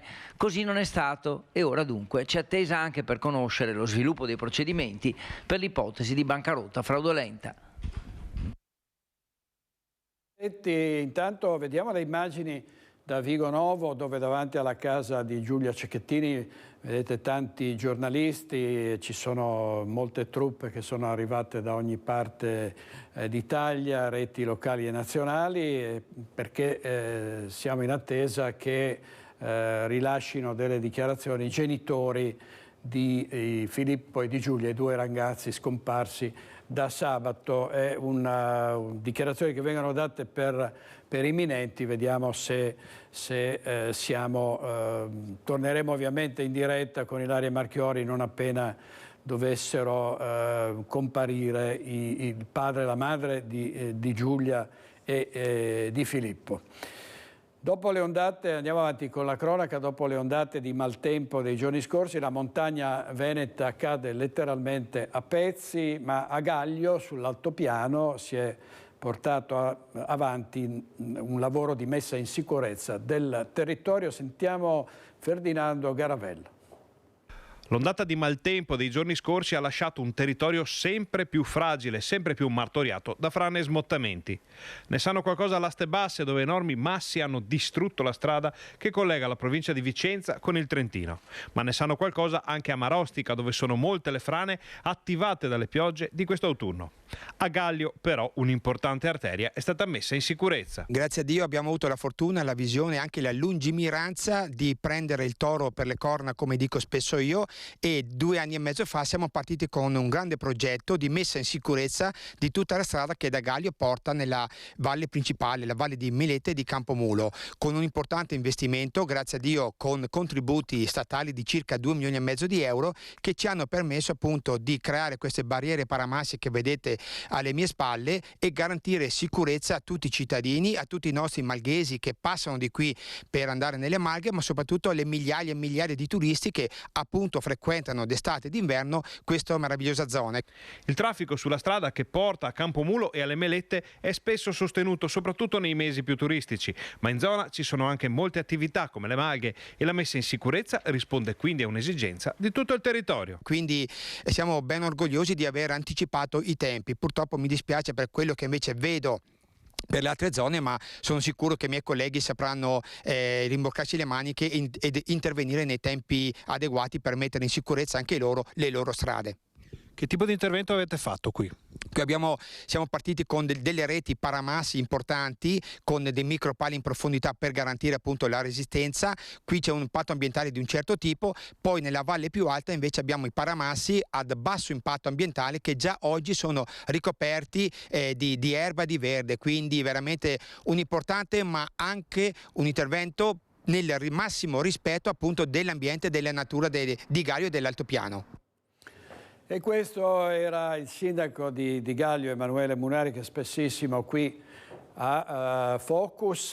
E vediamo ancora sul maltempo il ministro Lollobrigida che ha firmato 2 decreti per coprire i danni provocati dalle tempeste dello scorso luglio. È interessata anche Tezze sul Brenta, ricordate le violente grandinate che hanno fatto veramente grossi danni. Vediamo. Maltempo della scorsa estate, quando tanti comuni anche del Bassanese furono messi letteralmente in ginocchio dalla grandine e dalle violente piogge che si sono abbattute.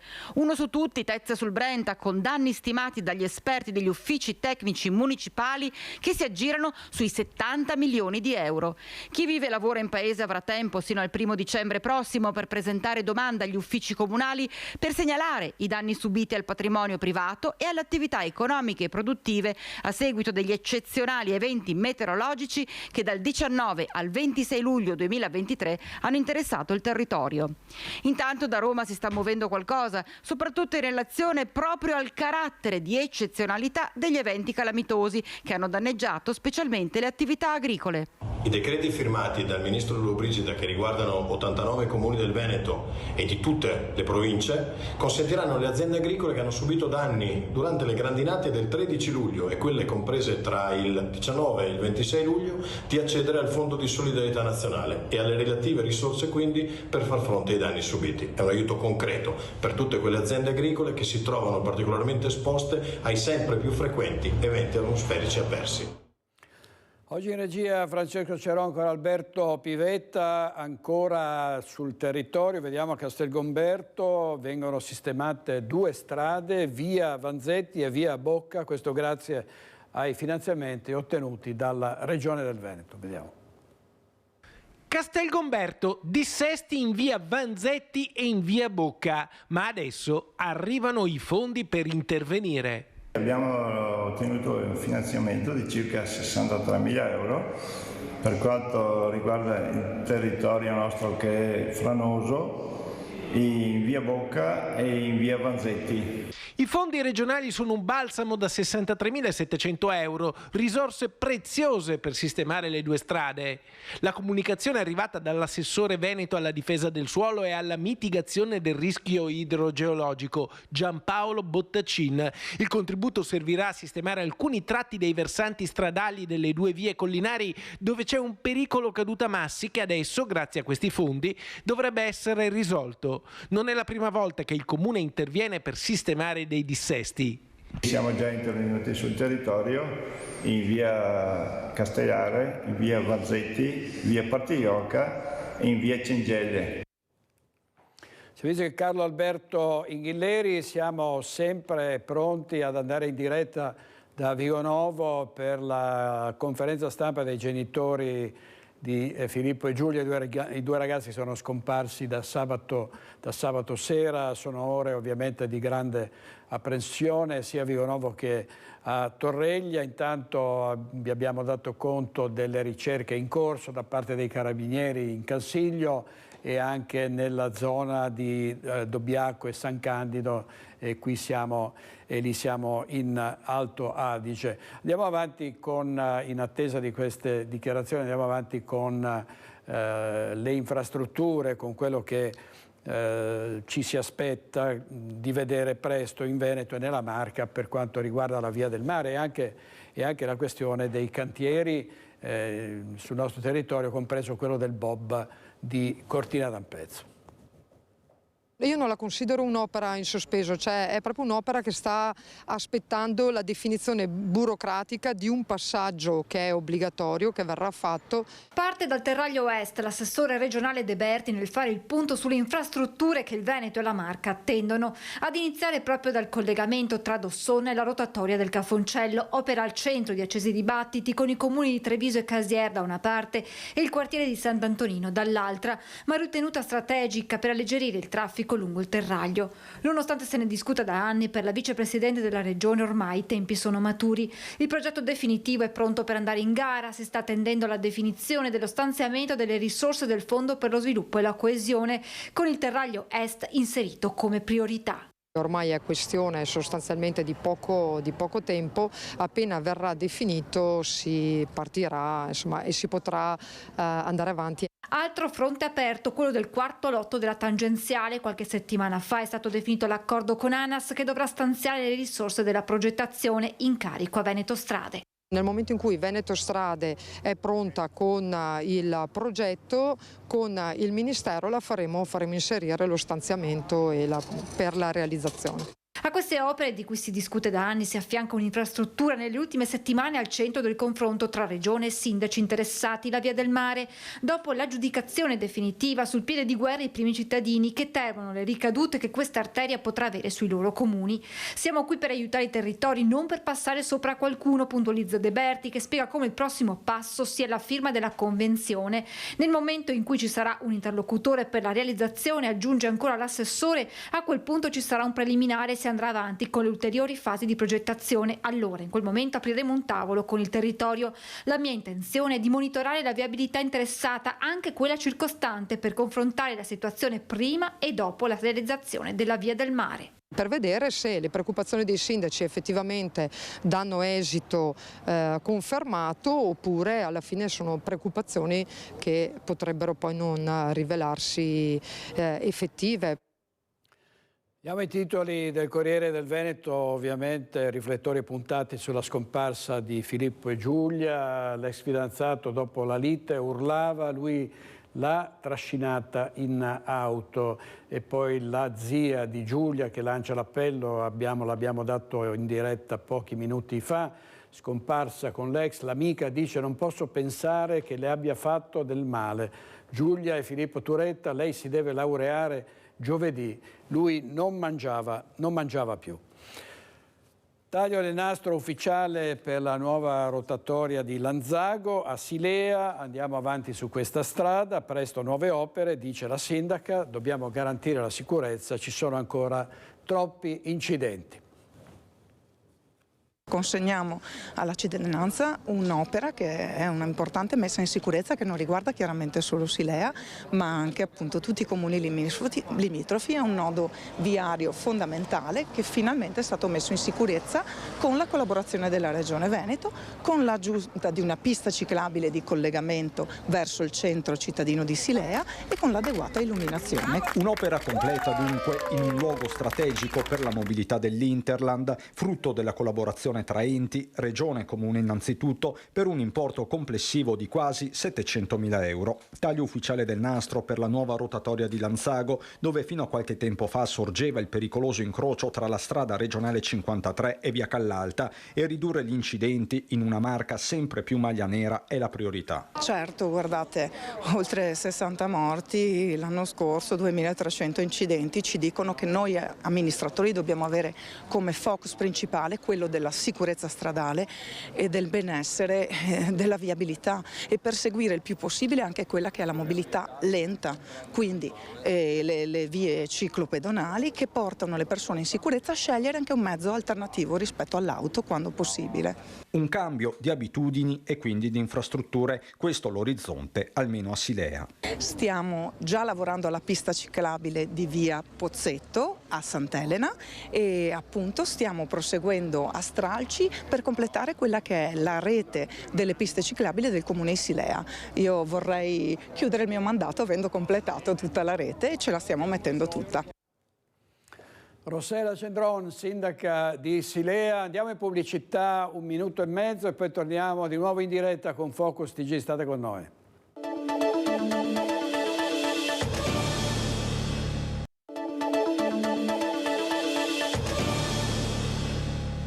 Di nuovo in diretta con Focus TG abbiamo intervistato poco fa l'allenatore di Filippo Turetta, l'allenatore della squadra di volley in cui giocava il 22enne. Sentiamo di nuovo che cosa ha detto, poi potremo anche risentire le parole dello zio che avevamo intervistato ieri.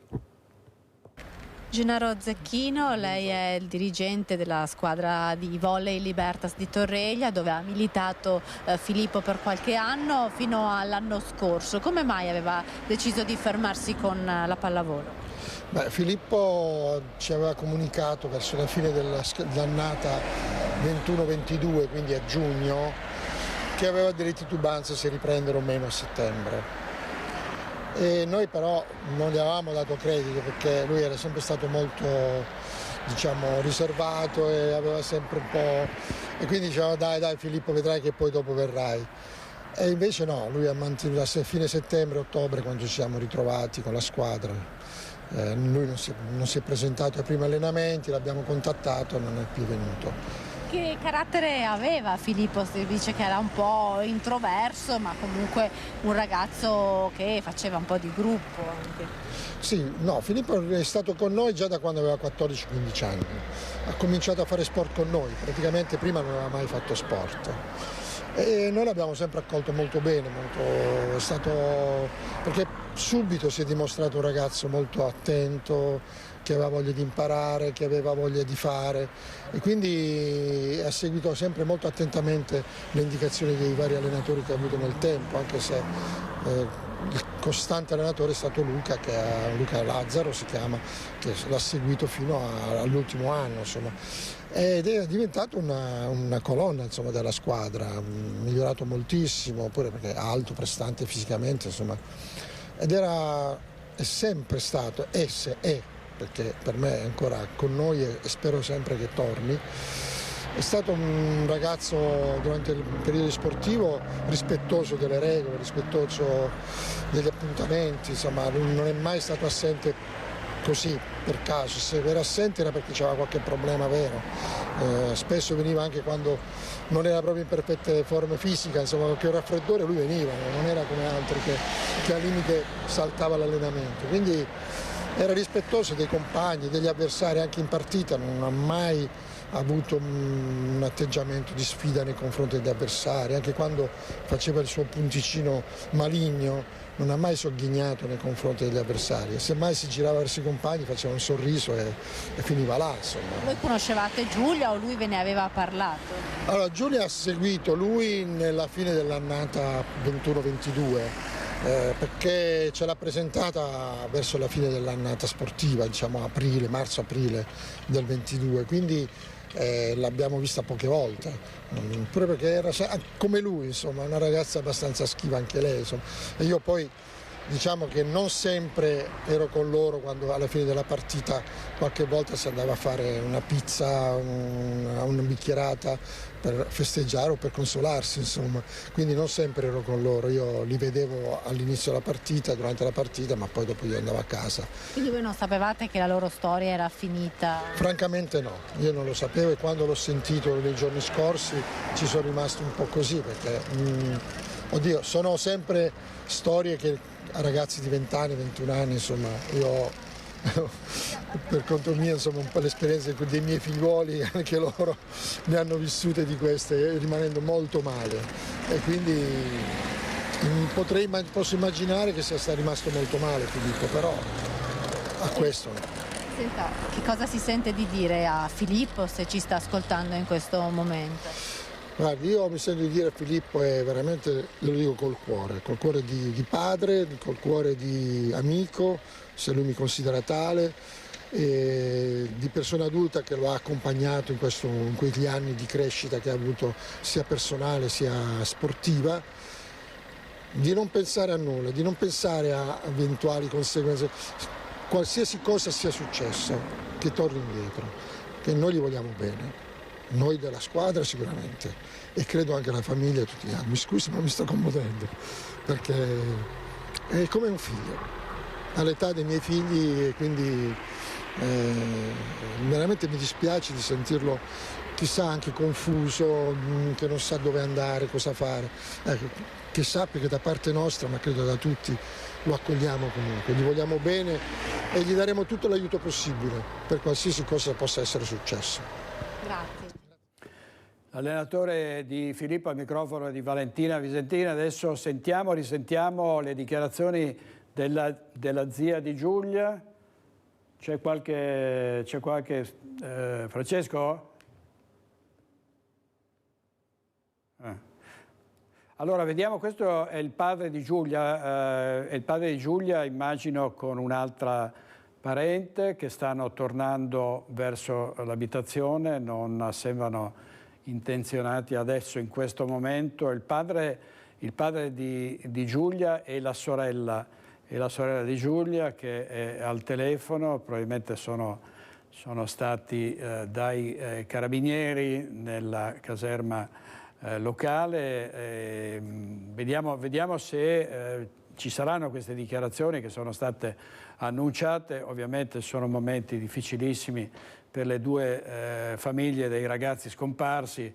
Può darsi che decidano di rilasciare queste dichiarazioni o a seconda delle informazioni che avranno avuto di aspettare. Quindi noi comunque vediamo di stare lì davanti alla casa a Vigonovo con Ilaria Marchiori nella speranza che qualcosa si possa sapere nei prossimi minuti. E intanto vediamo cosa ha detto stamattina la zia di Giulia. Sentiamo.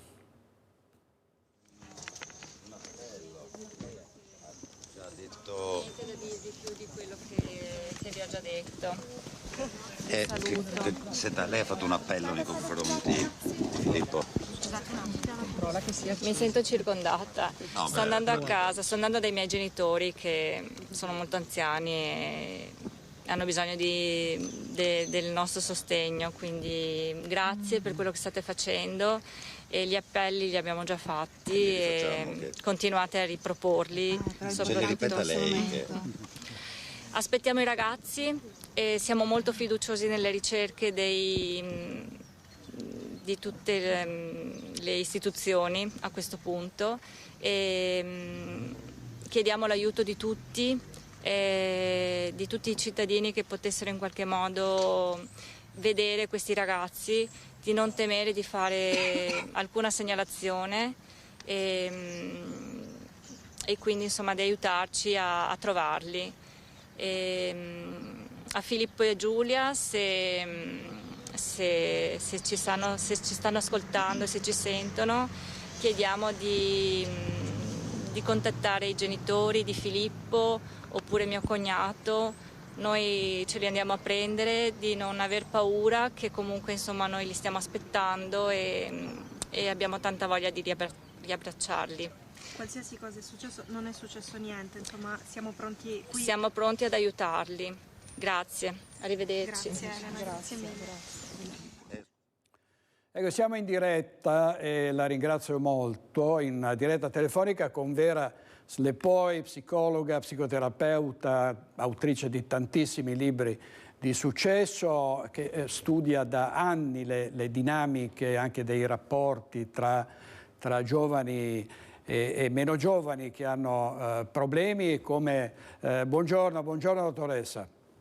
Buongiorno a lei direttore. Grazie molte per essere con noi. Insomma, siamo tutti così con un po' in ansia, angosciati, soprattutto ovviamente le famiglie dei due ragazzi che sono scomparsi.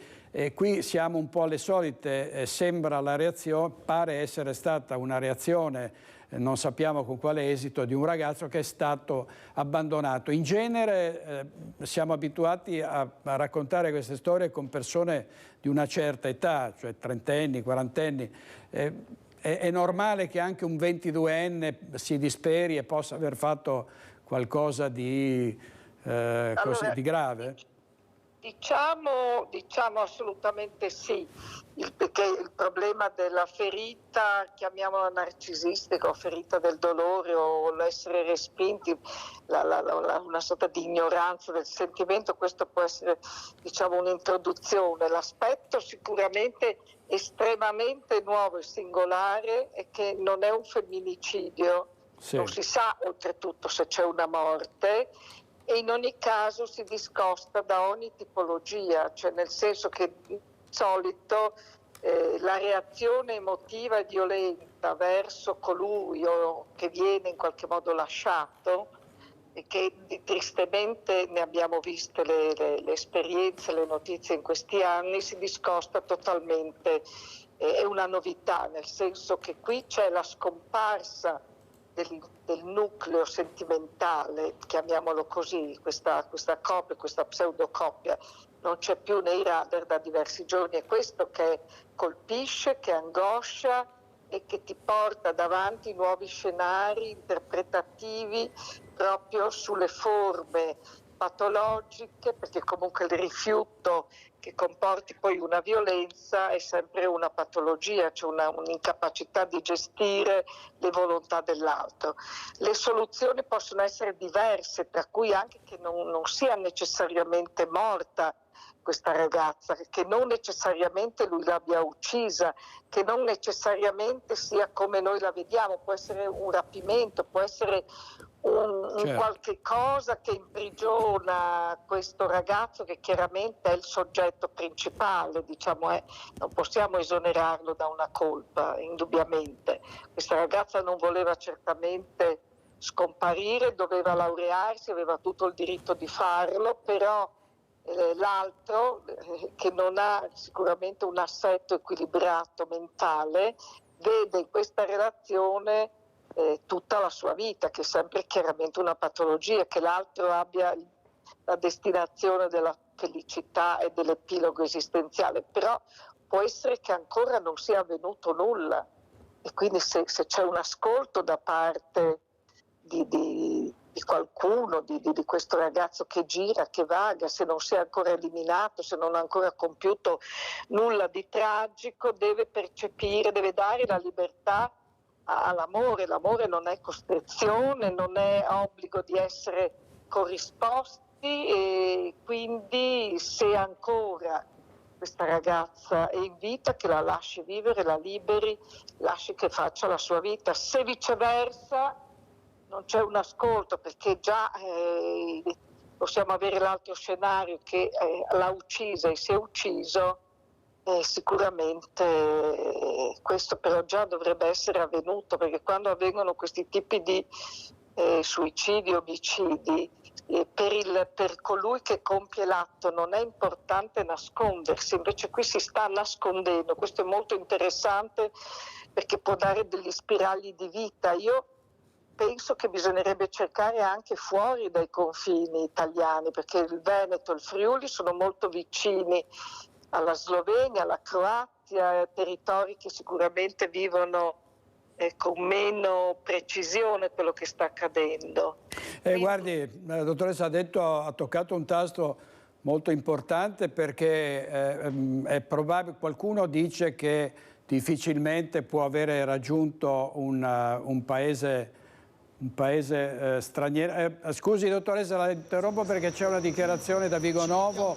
Se può stare in linea un attimo, grazie. Quindi insomma mi raccomando soprattutto su questo, soltanto deve essere un appello congiunto. Ecco. Poi silenzio da tutti zitti? vi prego, perché altrimenti il papà ha detto io faccio solo questo, ok, faccio solo questo. Non ci vedono. Al limite, se c'è qualche cosa che poi viene fuori, sono casomai loro che poi spontaneamente. Non ci vedono.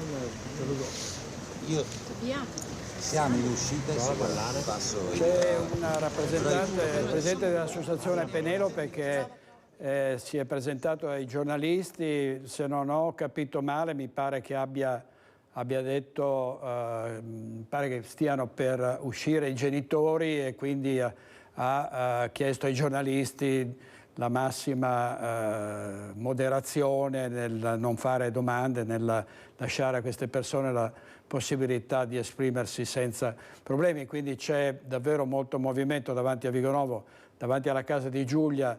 Dottoressa, in attesa che i genitori parlino, certo i ragazzi sono protagonisti di vicende sempre più così sconvolgenti, sconcertanti. Ieri nella sua Padova una ragazza sedicenne aggredita da bulle della sua stessa classe, picchiata, minacciata e poi postata su Facebook come ormai solitamente avviene.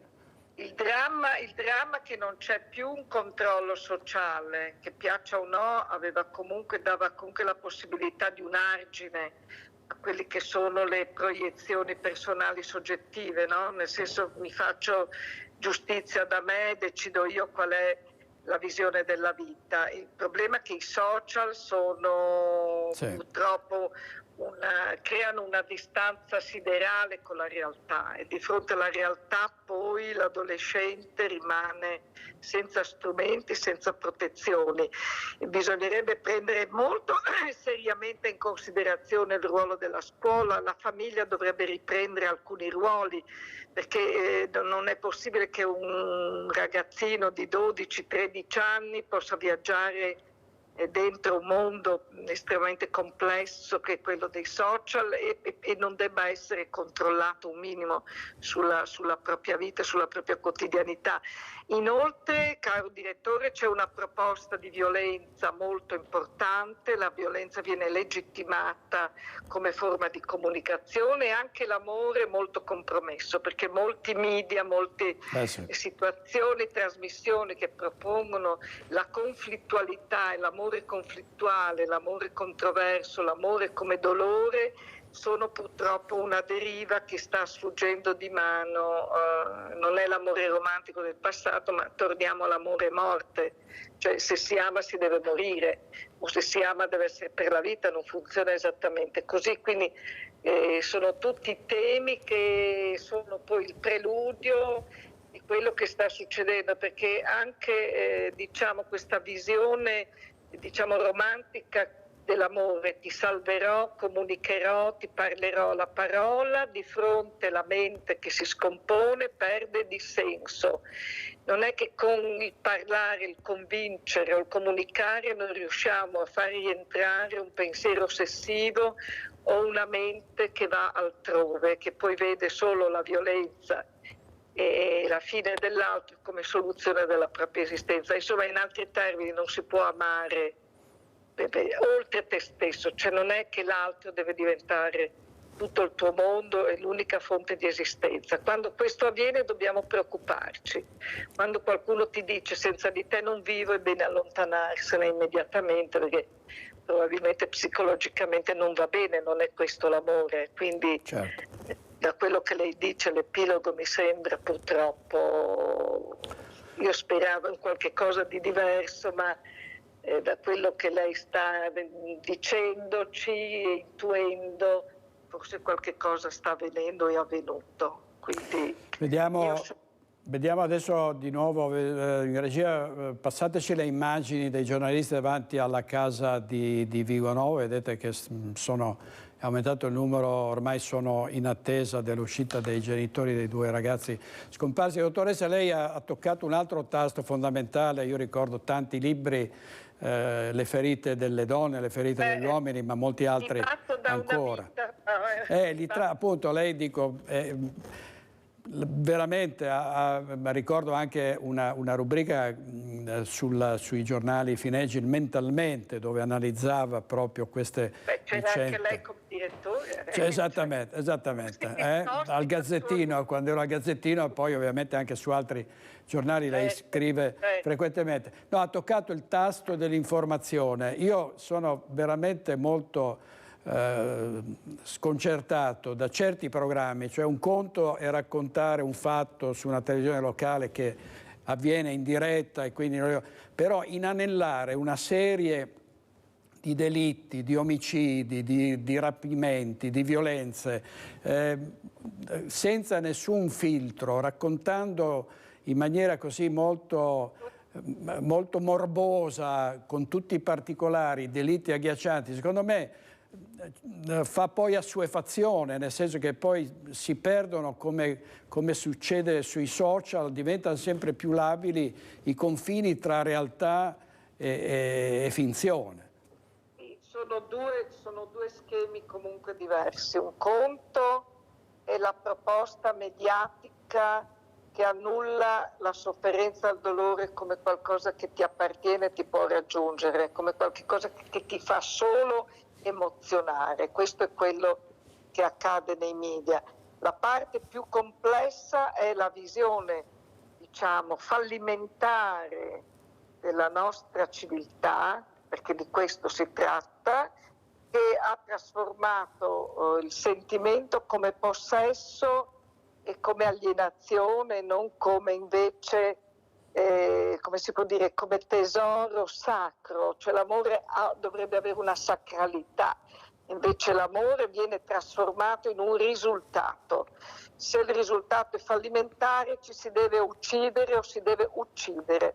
Questo però riguarda le storie educative, si parla di educazione sentimentale ma non è mai stata fatta, poi comunque io sulle educazioni scolastiche e quant'altro non credo molto, però che ci debba essere una cultura di rispetto senza enfatizzare l'amore, perché vede, si parla troppo di amore come passione, non di amore invece come dedizione. Certo. Le famose, che non esistono poi, farfalline, cioè questo schematismo semplificato in cui si dice se non provo le farfalline allora non amo, ma quello è emotività, è altro.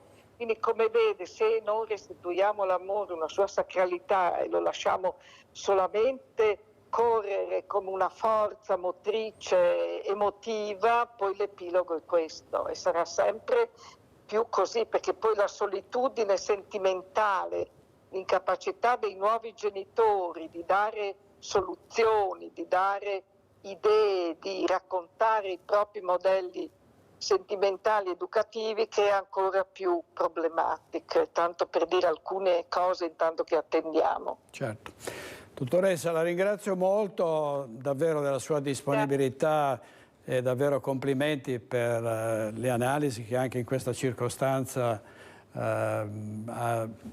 A me mi dispiace molto il dolore. Il dolore è una cosa che non si dovrebbe concepire, bisognerebbe cercare di fare in modo che si soffra il meno possibile, ma non morendo e non uccidendo. Questa è una regola che deve valere per ogni aspetto della nostra vita, guerre comprese.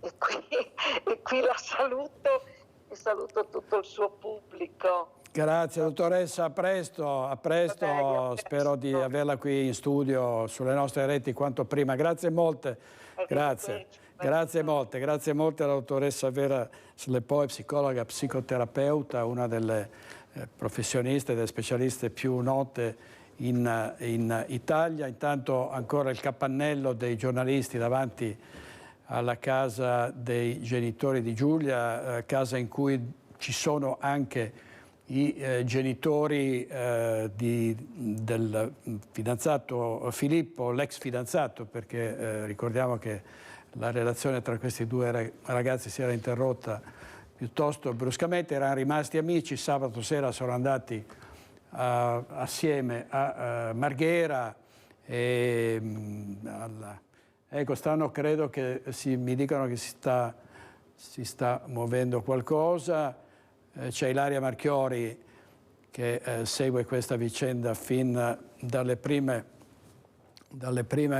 battute. È chiaro che per una famiglia è difficilissimo affrontare momenti di questo genere. Una famiglia distrutta dal dolore, in angoscia per la sorte di due ragazzi, 22 anni, che non danno più notizie da 76 ore, quindi la speranza di rivederli, di avere almeno una traccia, un frammento, un'informazione che li riguardi, ma purtroppo davvero è un vero e proprio giallo, perché questa auto, questa punto nera è letteralmente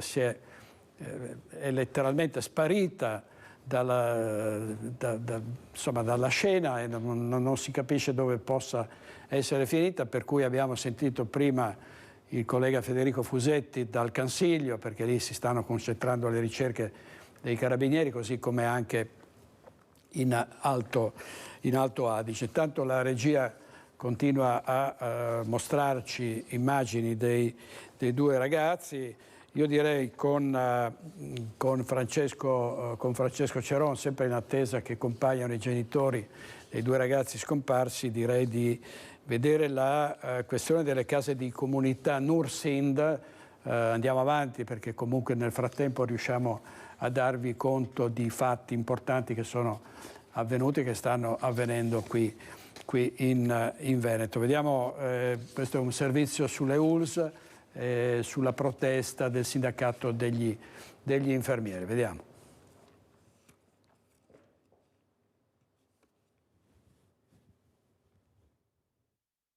Con l'arrivo dei fondi del PNRR a favore della sanità vicentina, messi a disposizione per le strutture, cambierà profondamente anche la gestione dei servizi. A Vicenza in particolare passeranno attraverso 6 ospedali: Arzignano, Lonigo, Montecchio Maggiore, Noventa, Valdagno e Vicenza, e poi 3 sedi distrettuali: Camisano Vicentino, Longare e Sandrigo. Investimento totale per l'ULSS di oltre 22 milioni di euro. Si chiameranno case delle comunità, ed è previsto che ci siano i medici per le emergenze, ma anche ambulatori specialistici e il punto prelievi. Sulla carta un grande passo in avanti, con medici e strutture collegate tra loro, per dare una risposta immediata ai cittadini, con il criterio dell'assistenza più vicina possibile a casa. Nella pratica però c'è un pericolo reale, evidenziato dal sindacato degli infermieri. Il rischio è che ci siano le mura vuote e che vengano concesse alla sanità privata sostanzialmente. Questo è un grande rischio. La sanità privata può permettersi di pagare adeguatamente il personale, e in questo caso noi ci troveremmo che oltre al danno la beffa, perché ricordo che la formazione dei sanitari avviene nelle strutture pubbliche. E per mantenere saldamente la sanità sotto il controllo pubblico anche la Regione deve fare la sua parte. La Regione deve trovare nelle pieghe del bilancio assolutamente una modalità incentivante per il personale infermieristico e per il personale medico. Su questo non ci sono dubbi. Anche le proposte che arrivano di portare personale dall'estero non reggeranno, perché il costo della vita non è proporzionato allo stipendio che oggi prendono i sanitari. Quanto alle proposte messe in campo dal sindacato, tutto ruota attorno agli studenti. Le nostre proposte sono di incentivare assolutamente gli studenti che vogliono intraprendere il corso di laurea in infermieristica, trovare le strutture per ospitarli e dare un assegno di partecipazione allo studio, perché non è possibile che un giovane debba spendere le tasse universitarie per poi avere una qualità di vita e di stipendio che non sono assolutamente dignitose oggi come oggi. Si è in attesa a giorni dell'inaugurazione della nuova cittadella della salute di Treviso, e l'ULSS 2 fa il punto sulla carenza di medici e sulle liste di attesa.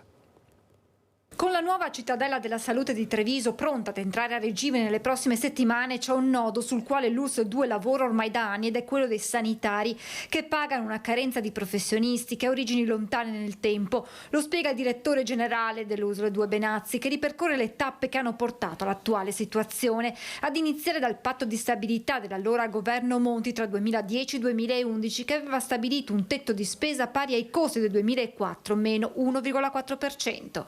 per cui nessuna regione poteva superare questo, pena ovviamente una serie di problemi, quindi avevano un blocco delle assunzioni. Questo blocco è andato avanti fino al 2019. A questi si sono aggiunti 38.000 pensionamenti in Italia dei medici classe 53-57. A fine 2020, causa pandemia, il Ministero dà il via libera a nuove assunzioni. Però non si trovavano più i medici. Eccoci di nuovo in diretta, sta uscendo qualcuno dalla casa di Giulia Cecchettin, andiamo subito in diretta da Ilaria Marchiori. Togli il telefono. Togli il telefono, toglilo. Lo spengo. Mi raccomando, signori.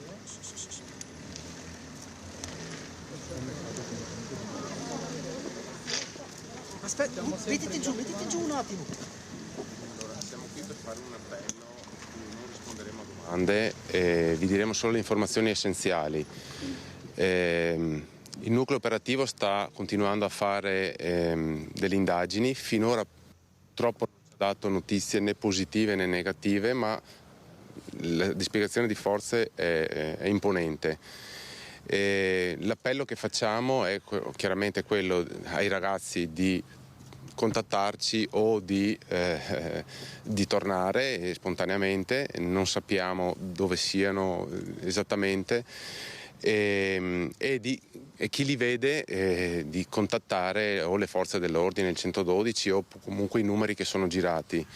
L'auto è sempre la Fiat Punto nera targata FA015YE. Giulia è alto 1,63 m, ha i capelli castani con frangetta, porta un maglione azzurro, una gonna marrone corta a tubino, calze, scarpe a mocassino nere e un giubbotto cappotto nero. In merito a Filippo lascio parlare voi. Sì, e anche i dettagli della mamma. Sono la mamma di Filippo.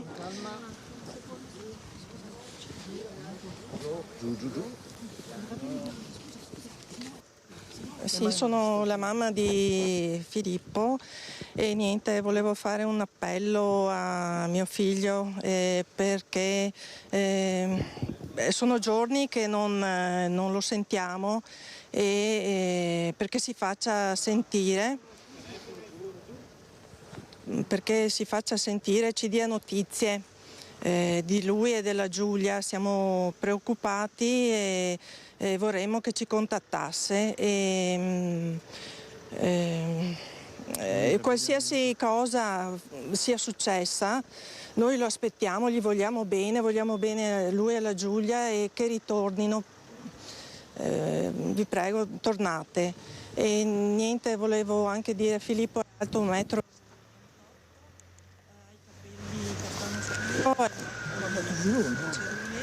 Il giorno della scomparsa era vestito con un paio di jeans chiare con l'elastico alla caviglia, delle scarpe bianche color panna dell'Adidas con un inserto dietro arancione e poi aveva un giubbino nero corto in vita e di tessuto tecnico impermeabile e col cappuccio. Volevo fare un appello anche ai telespettatori che se vedono una grande Fiat Punto targata FA015YE che ha anche delle ammaccature nel cofano della macchina dovute alla grandine, di contattare il 112. Ecco, io non ho altre cose da dire. Ringrazio qualcosa. No, che tornino a casa. Martini Elisabetta. Siamo qua che li aspettiamo e che tornino a casa il più presto. Qualsiasi cosa sia successa, siamo qua. Come stava ultimamente il vostro figlio? Discretamente bene, come sempre, insomma, non aveva presagito niente di particolare. Dovevano vedersi e quindi mi sembrava anche contento, tranquillo. L'ultimo giorno che l'abbiamo visto era tranquillo. Sì, sì, senz'altro era. Grazie a tutti. Grazie a voi, grazie. A tutti. Grazie per Avete visto l'angoscia della madre e del padre di Filippo che stiamo vedendo mentre rientrano nella casa di Giulia e per primo ha parlato il padre di Giulia. Come purtroppo prevedevamo, non ci sono state altre notizie oltre a quelle che vi abbiamo già dato e per ora davvero non c'è traccia, è un mistero la scomparsa di questi due ragazzi. L'ipotesi era che possano aver raggiunto l'Austria perché c'è la sospensione del trattato di Schengen, ma da San Candido per andare a Linz, perché conosce la zona, sa che si passa, non ci sono controlli di documenti, ci sono i controlli di documenti per la Slovenia, ma si può passare senza problemi in Austria, per cui se hanno imboccato quella strada può anche darsi che siano andati a nascondersi in Austria. Questa è una delle tante ipotesi, che Filippo abbia voluto portarsi via questa ragazza, metterla al sicuro, ripararsi all'estero, insomma riparare all'estero. C'è anche questa ipotesi. Non so se Ilaria Marchiori è ancora collegata, la ringraziamo molto, così come tutti i nostri inviati, Federico Fusetti e anche Valentina Visentin da Torreglia, da Vigonovo, dal Cansiglio. Continueremo ovviamente a darvi tutti i particolari questa sera, seguite i nostri telegiornali, vedremo che sviluppi, speriamo che ci siano stati degli sviluppi positivi. Grazie a Francesco Ceroni in regia con Alberto Pivetta, ci vediamo stasera alle 21:15 con Focus. Buona giornata, arrivederci.